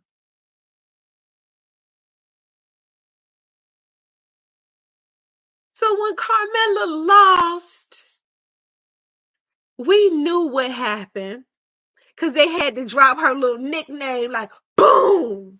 They said chamomile. And every time you whoop his ass, you know this is the phrase you got to do. I had to help him. I couldn't, I couldn't not help him. Had to help him lick his wounds. Because you hurt yourself trying to get rid of him. You just wanted to get rid of him. You ain't want to hurt him. I damn sure didn't. And that is how every presidency has felt. Even when I was in the military, I felt it. And I won't even net in a relationship. I was in a constant relationship, whether it was with my work, my fiance, or me in this total engross with choosing finishing school first or going, active duty. I was engrossed.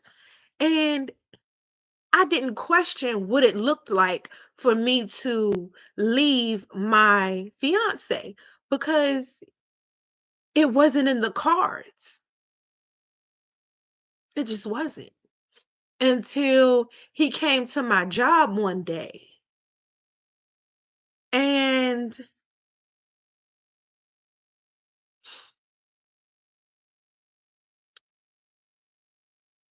it was completely that I needed to clock out and enjoy the precedence of him being in my life.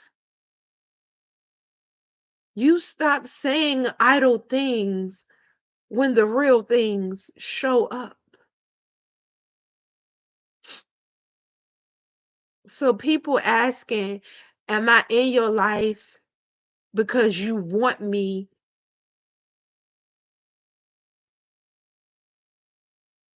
Shouldn't exist.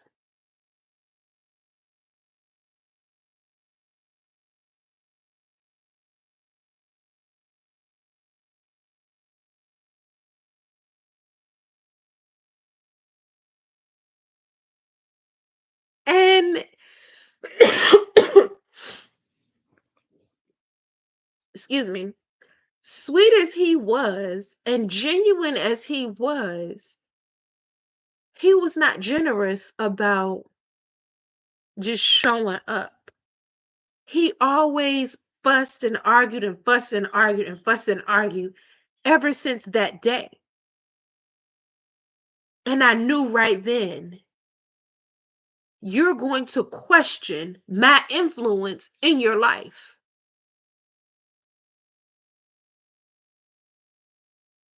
And I don't want that. You've been doing this a long time.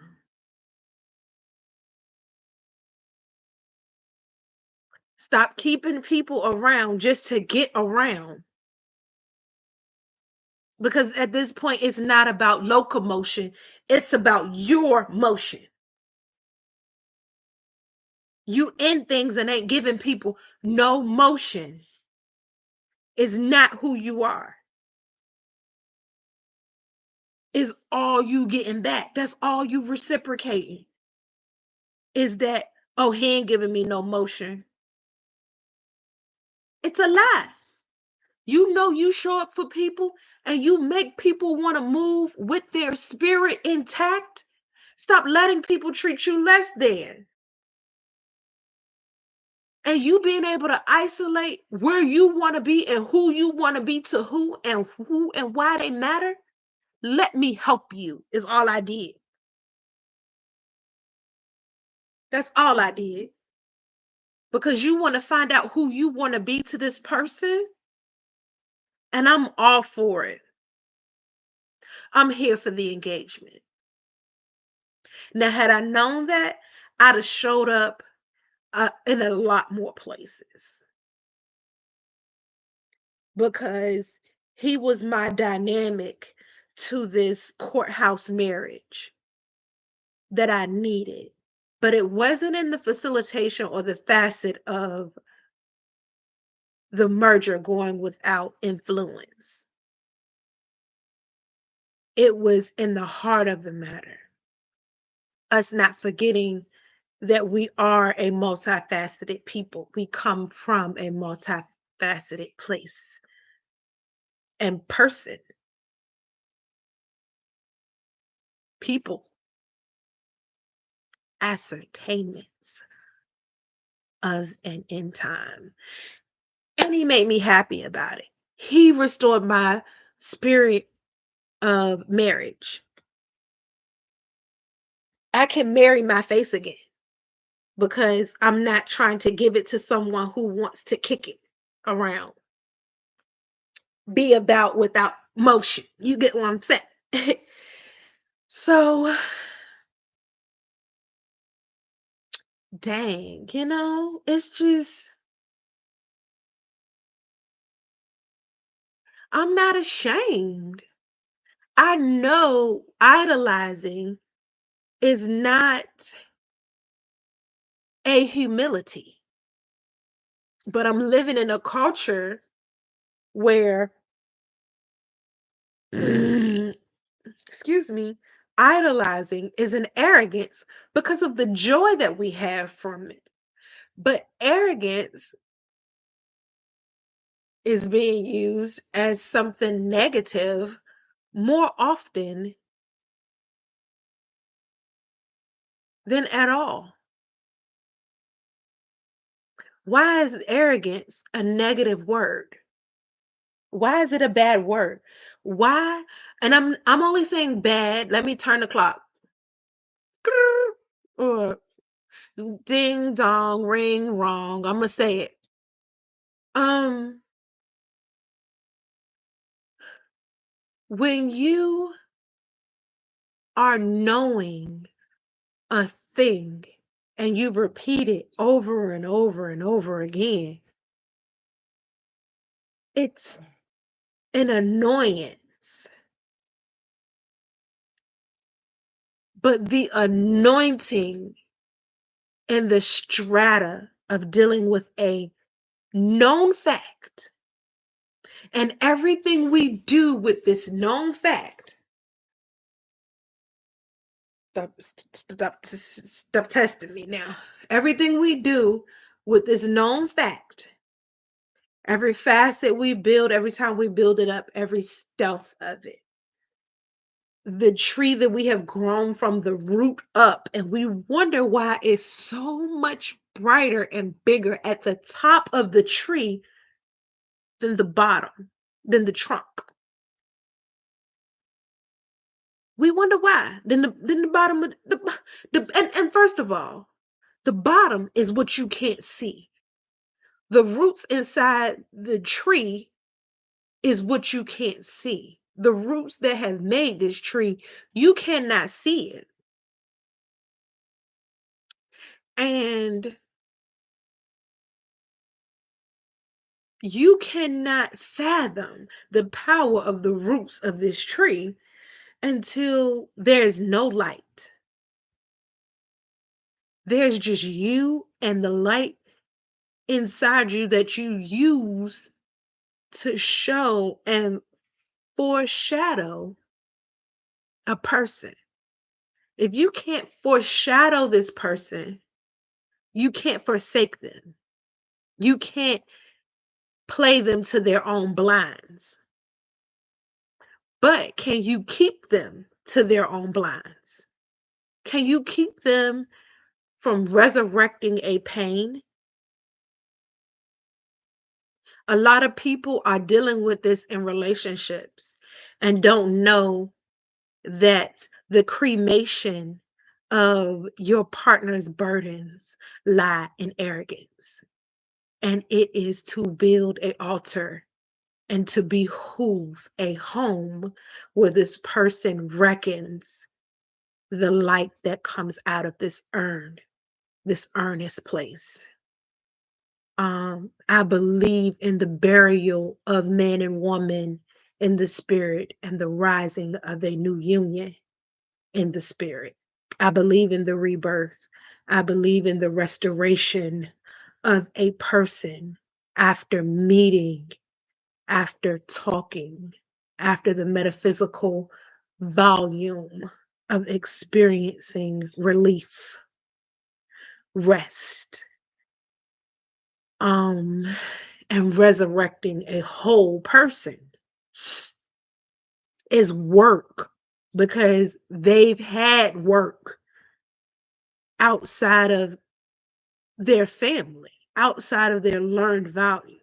So, this arrogance that they need, this one solid fact that they need, has to be so far out of your control for them that it could be put inside of them and live and carry on a design of power that is beneath brokenness and into a seed sown even in a broken ground, underneath the broken ground, down deep. I'm talking about deep now. We got to get it deep. Everybody says steep, real steep. And it has to be so deep down that you could lose yourself trying to hurt them.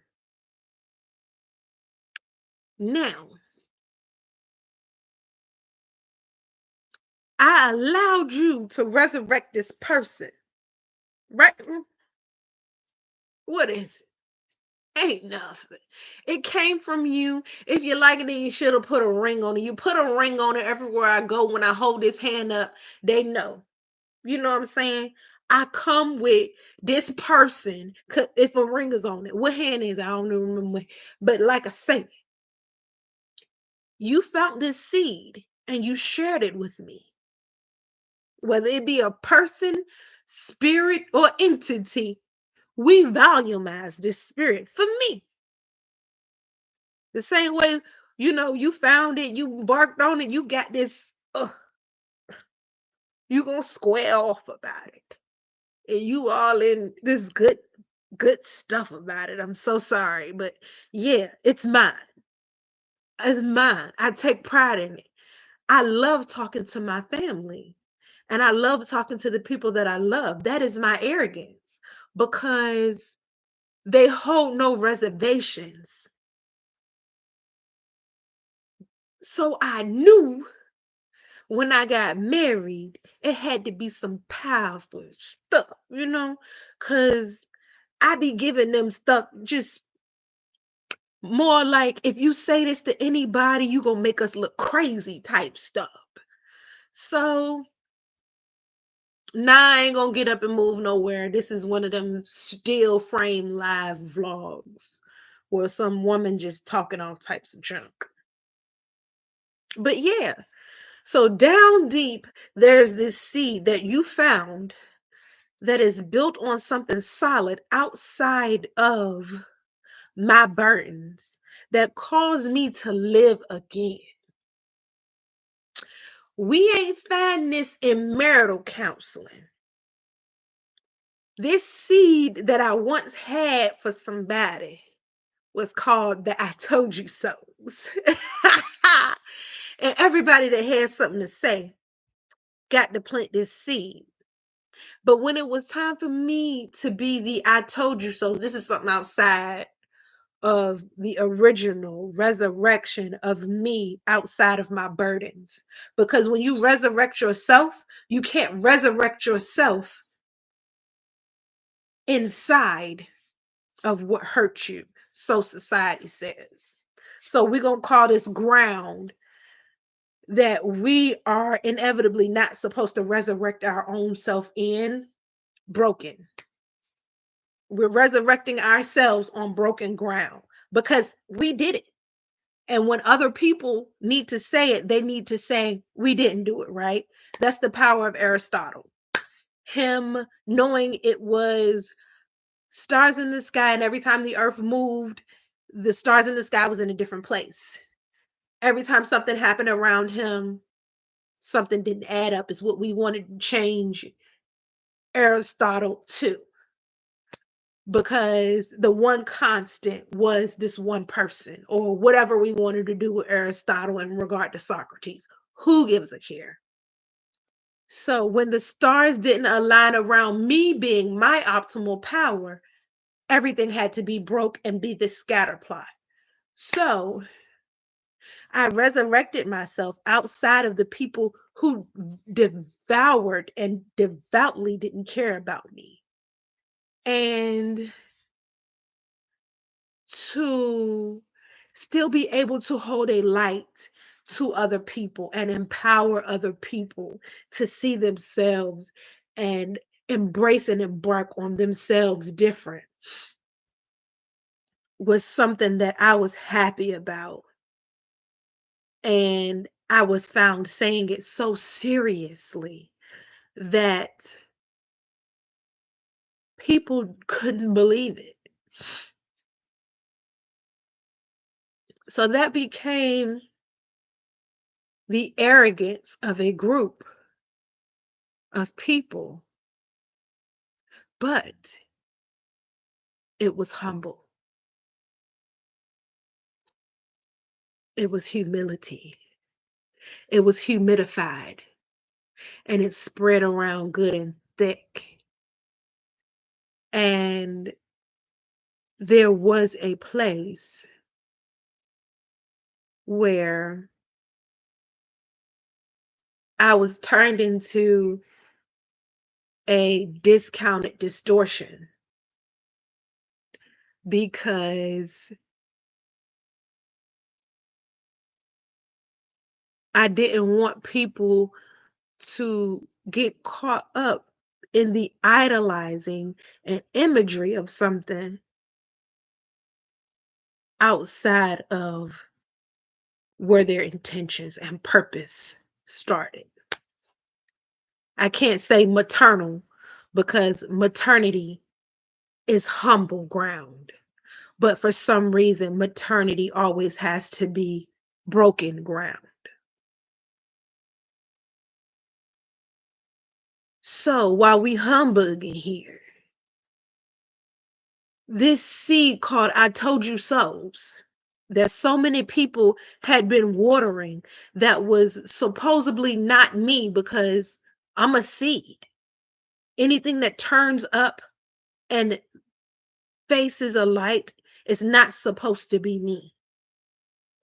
It's just not. Um, I couldn't even be the I can't believe I'm here. All because I said I'm gonna enjoy my life.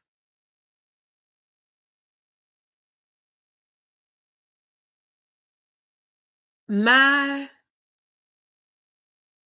group of chosen people chose to want to make an example out of me so much because of the pain that they saw and didn't know I was going through, that sitting duck wasn't enough. Hey, and that's what is. Yo, shorty, like, I'm right here. I'm going to be the police enough. What else do you want from me? I'm not supposed to have friends. You you want this defensive person to bear a life, to break another so many times with and in a piece of paper that when it's time for them to break their life, to break a life, they can't have an internal seed of mentorship. I couldn't have my I told you so's because using I told you so as a mother is the I did nothing. Boy, woo!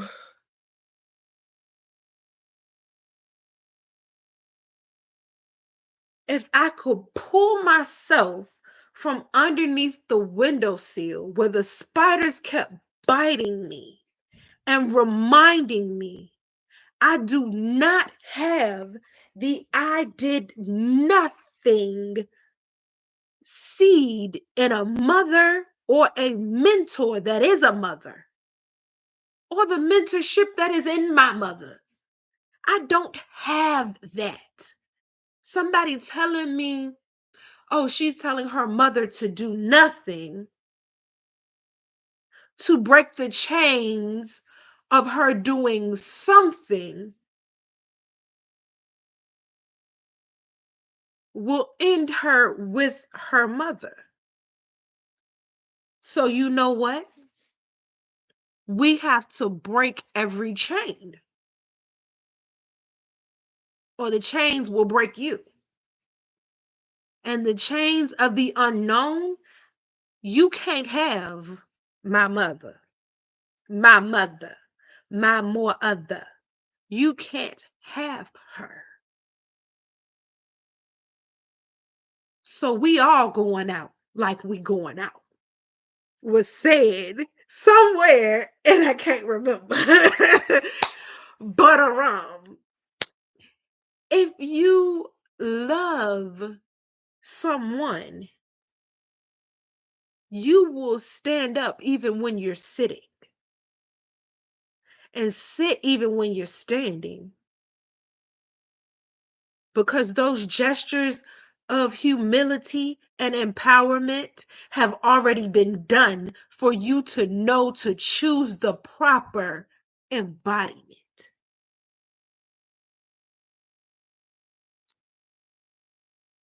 Because it's already been done. Everything that they are has already empowered who and what they face you with in time.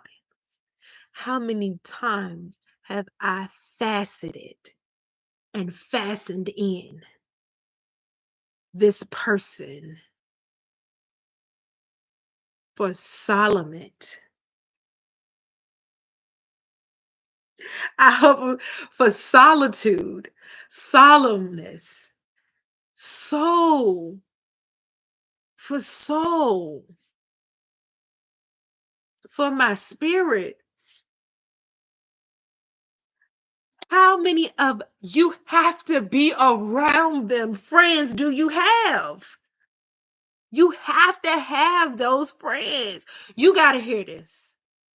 You need that friend that makes you say that. You have to experience his energy. Why not? You have to experience her energy. What is so wrong with that?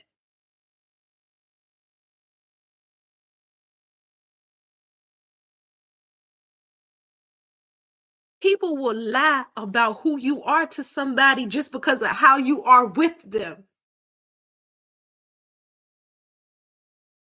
I don't want to be the lie. I want to be the person that we see people seeing us, and we just are people, and we just talk, and we just have a good time, and life be lifing. I want to be that person with my person, because my person is my friend. I'm afraid to lose my friends. But you got to push people to admit the humility of wanting to keep them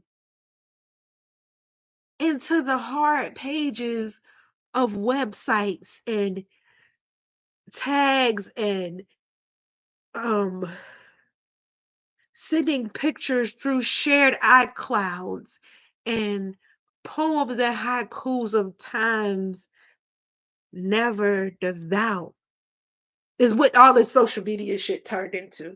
I don't want to make poetry anymore. Is how I'm a friend to my friends now. Because if I'm to anything on social media, then we're not friends. I'm a sitting duck.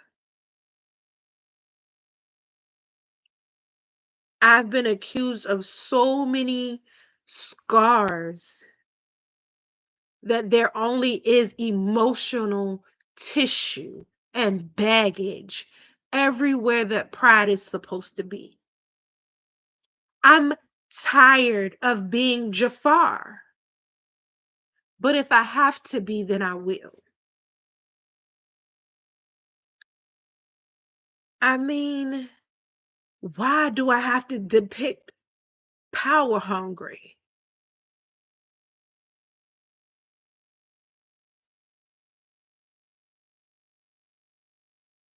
No, Egypt did not know what arrogant is. because they knew to idolize power as they went. That's all they knew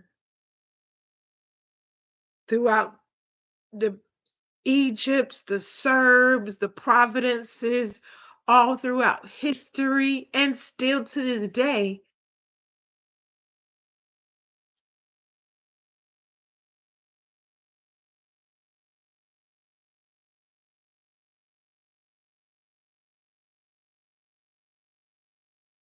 We draw at the power of no now the wrong way.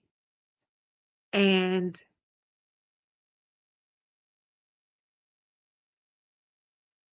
we wanted to solidify who rubs the genie glass and gets the good wish.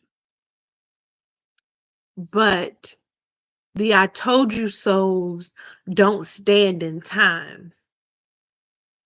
And with the people that they do, we only get to keep half, if that, able to stand up for us, able to depict what time, competence, profession, accomplishment, empowerment, personal accomplishment has done, financial accomplishment has done. We don't get to keep them. I've never gotten to keep them without a fight. For me to still have my mom, my dad, one of three blood-born brothers,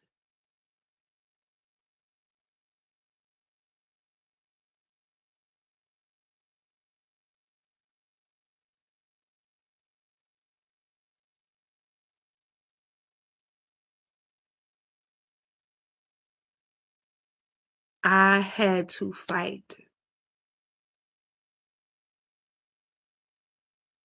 And my brother, the day that he died, my twin brother, hurts because I have to sit every day at the crown of my head knowing I lied because I couldn't account for time. I couldn't account for why I stayed from 1 week interval of him telling me I could not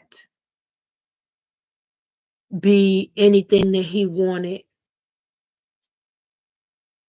as I would still have the people that I thought that I hurt and lost. They would still be who they were, is what I need to accept. But me telling somebody, I'm just going to say 3 years and move on with my life. No, no, I didn't get to just say I was with somebody for 3 years and I fell in love after 3 years. I didn't,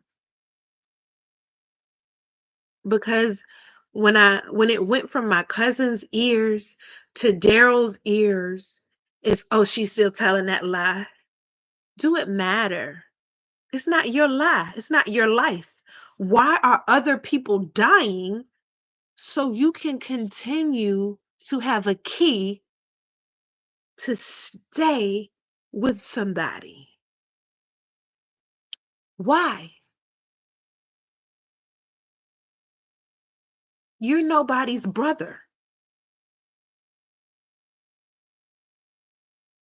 Why should somebody be used to keep you somewhere and you don't know you want to be kept?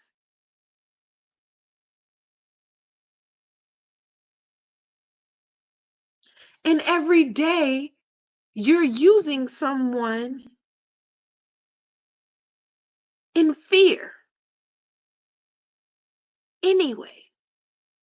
Only the fear you're using with this particular person is costing them their life. You know,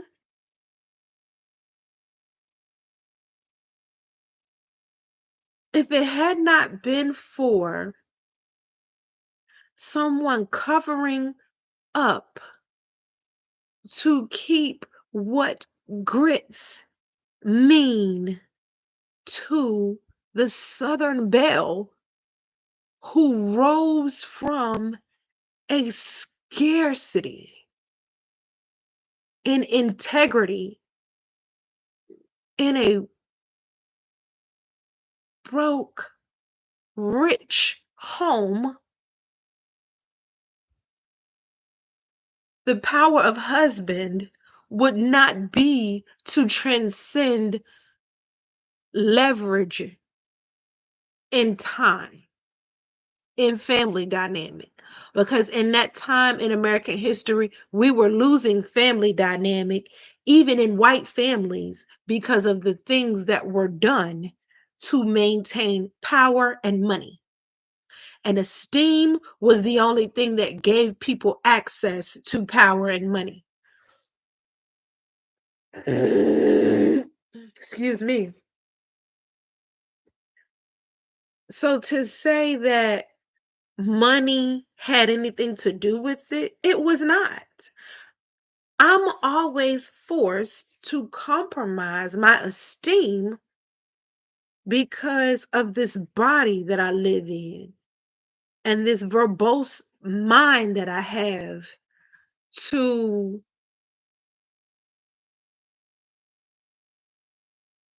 change things. And it's been the worst. I don't like divisiveness. People using people for something, people dividing people without reason. You create the argument to destroy the argument. In a country where freedom of speech exists, why do we have things like irreconcilable differences?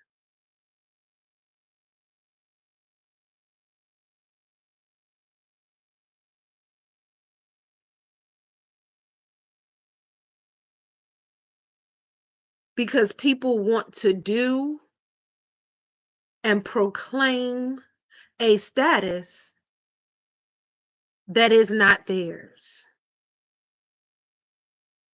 Someone being able to come up to you and prove that someone did something against you without any proof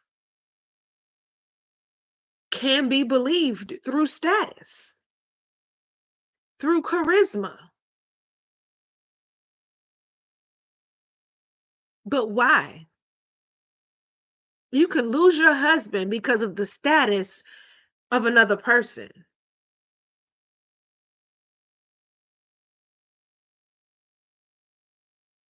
Either way, it's a lose-lose battle, whether it's healthy or not.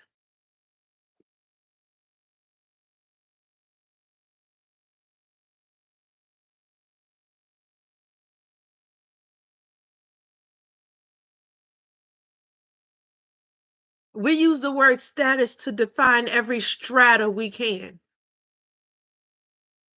So why are we compromising the stratification of marriage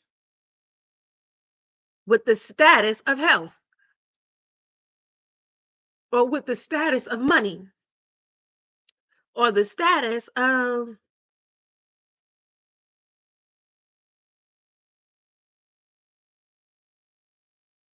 humility? And why is there ever humility versus prosperity when the gesture is chosen through strata, through stratification, through the grade of stratification? An attitude of gratitude is stratification. Humility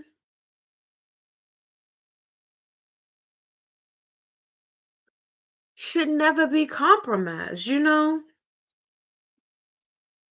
I mean, lying about 2 years versus 3 years could be the matter of a day and not a dollar.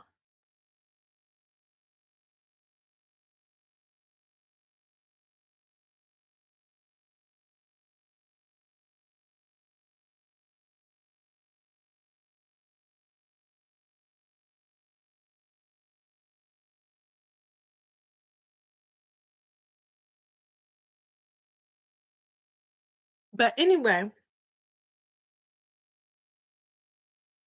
I'll be judged and be ye equally judged as it may. But I want to let y'all know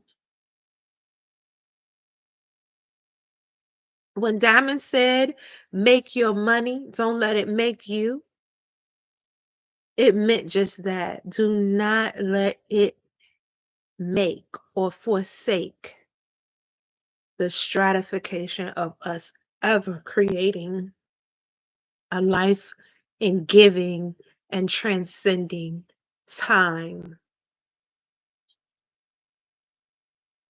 to acknowledgement. If you're overanalyzing, you're living your life scared. Do not live your life scared. You are analyzing because someone has taken you at air, honey.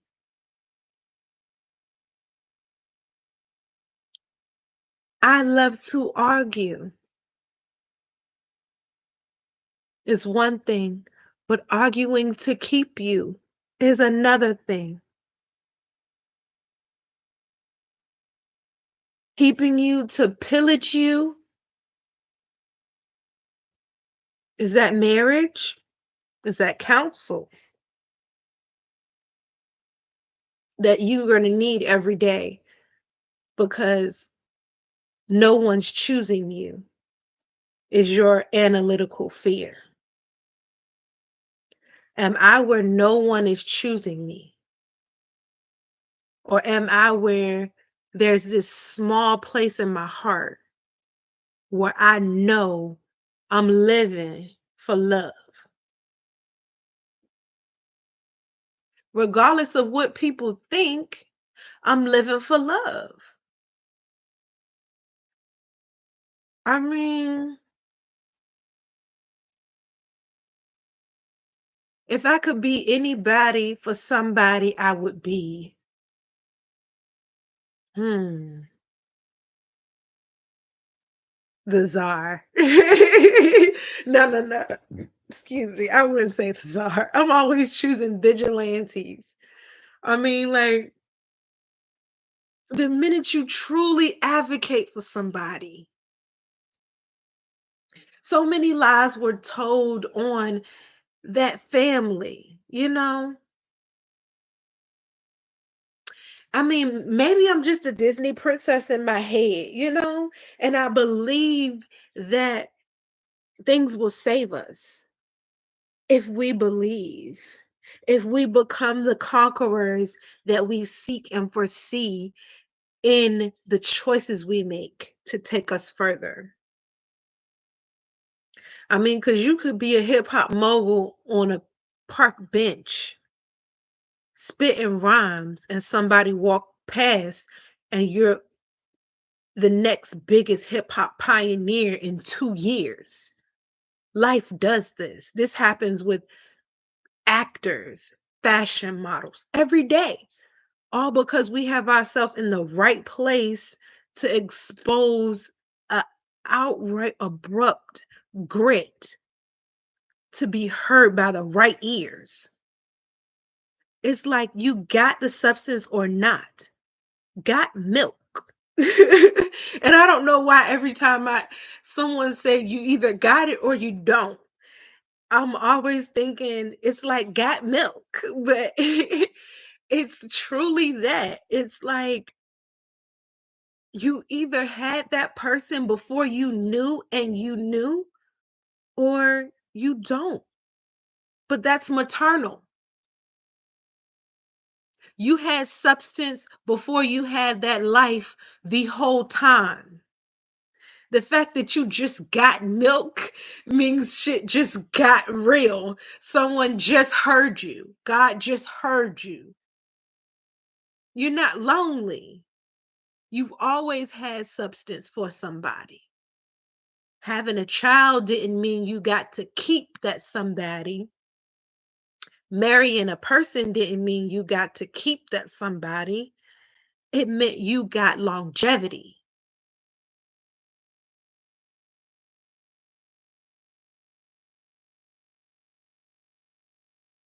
Live in it while you can. Love to a maximum while you can. Because you choose who you humble yourself for. You choose who you're human for. Other than that, live your spirit. Live, outlive, and uplive your spirit. Don't let anyone tell you, oh, um, I don't know what the heck to think. I'm trying to raise up something.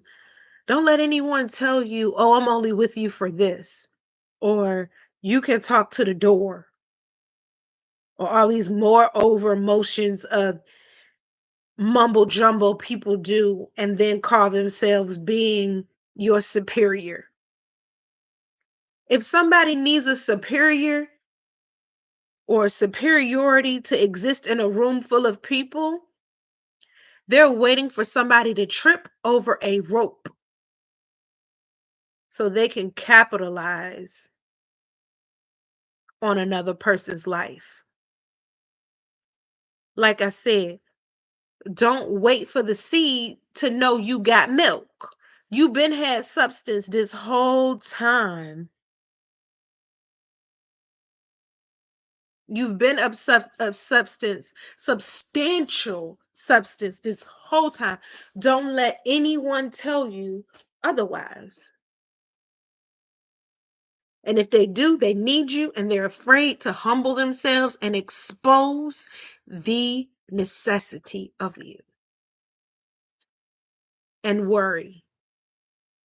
Because once they need you, they're willing to go through things that they shouldn't be to have you. Being in those kind of relationships are scary. Feeling like you're making someone go through that for people that don't respect you is even worse. Oh,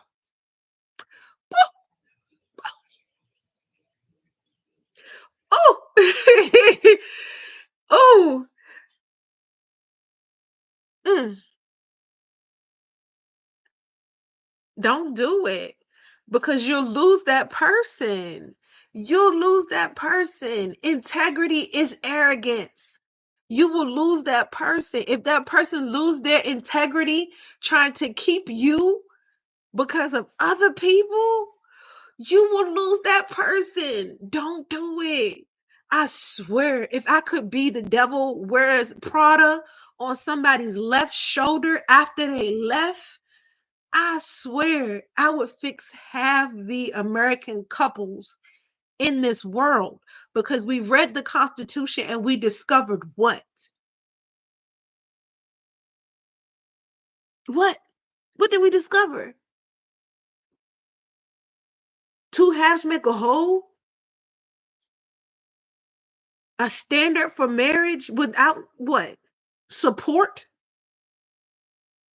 What did we discover? You can ignore yourselves because we had women without liberties, without rights. So that means we forced them to ignore themselves. How many forced groups of people live in this country before we had the Constitution?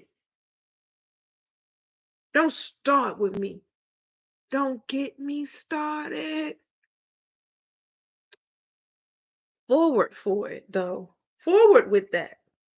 If you ignore yourself for someone, it should be a sign that we as a masses are facing a degradation. I'm going to ring the Liberty Bell myself, because I know once I marry, if I am marrying a victim, they're not a victim no more. If I am marrying a ambionic decency, they are my discretionary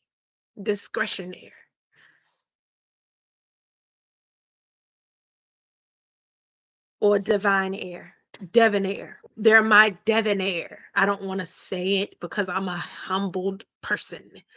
You can choose where you put humility. I'm humble about my relationship, if I had one. It's my glass to break. You decide how you come and you go. But the minute you sacrifice yourself, make sure it's a fight in that person next to you, and it's a fight in you for that person. If I got to fight again, if I had to fight again for this person again, I would not show up. I would show up again and again, even if they didn't, because it's not his hand that he's playing if he has no voice. It's not my hand that I'm playing if I have no voice. Everybody's saying, "Oh, throw out Roe versus Wade." But once you sacrifice your voice for the validity of a people, whether you know that's what you're doing or not, you've compromised the integrity of what you stood for in deposition with your marital status, with your family dynamic. And the longevity of that should not be ascertained in defamation. Jurisprudence does not depend on the defamation of any family. That's not what our Constitution was built on. If someone relics the entirety of a previous public ordinance, like a public case, it should not compromise the discretionary, the debonair, and totality of a family dynamic. It is against the American Constitution, and thereby, because of separation of church versus separation of church and state, separation of whew, oh my God, acknowledging universal marriage,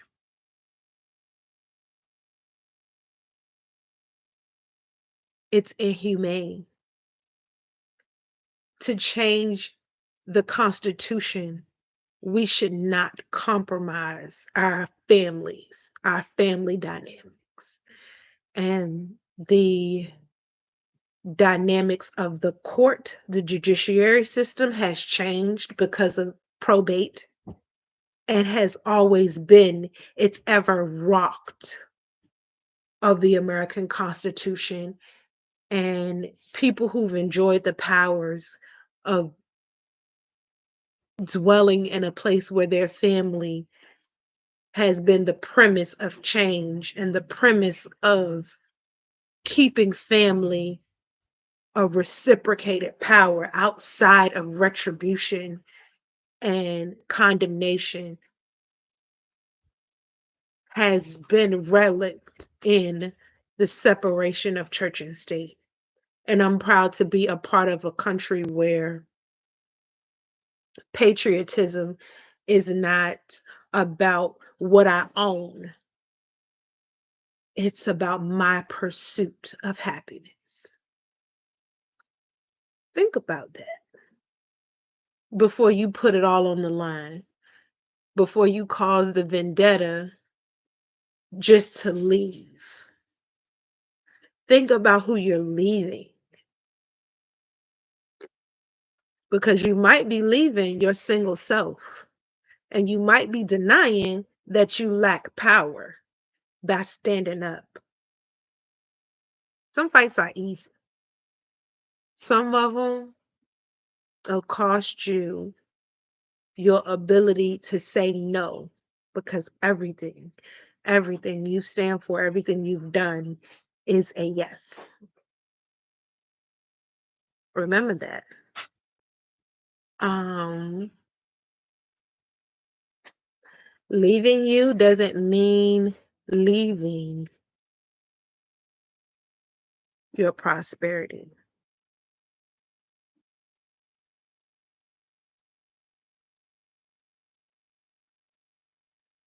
Anyway, y'all be y'all. Holla. Bye. I mean, ooh, a lot of y'all say bye. Ooh, what am I gonna say? Hmm. Sip tea. Careful. Um, I don't know what I'm gonna say yet, but YouTube, it's been real. Love, peace, and chicken grease. And remember, like I said, mm, humble is the silent ground of prosperity. Always keep your head up, maintain, sip tea. Bye.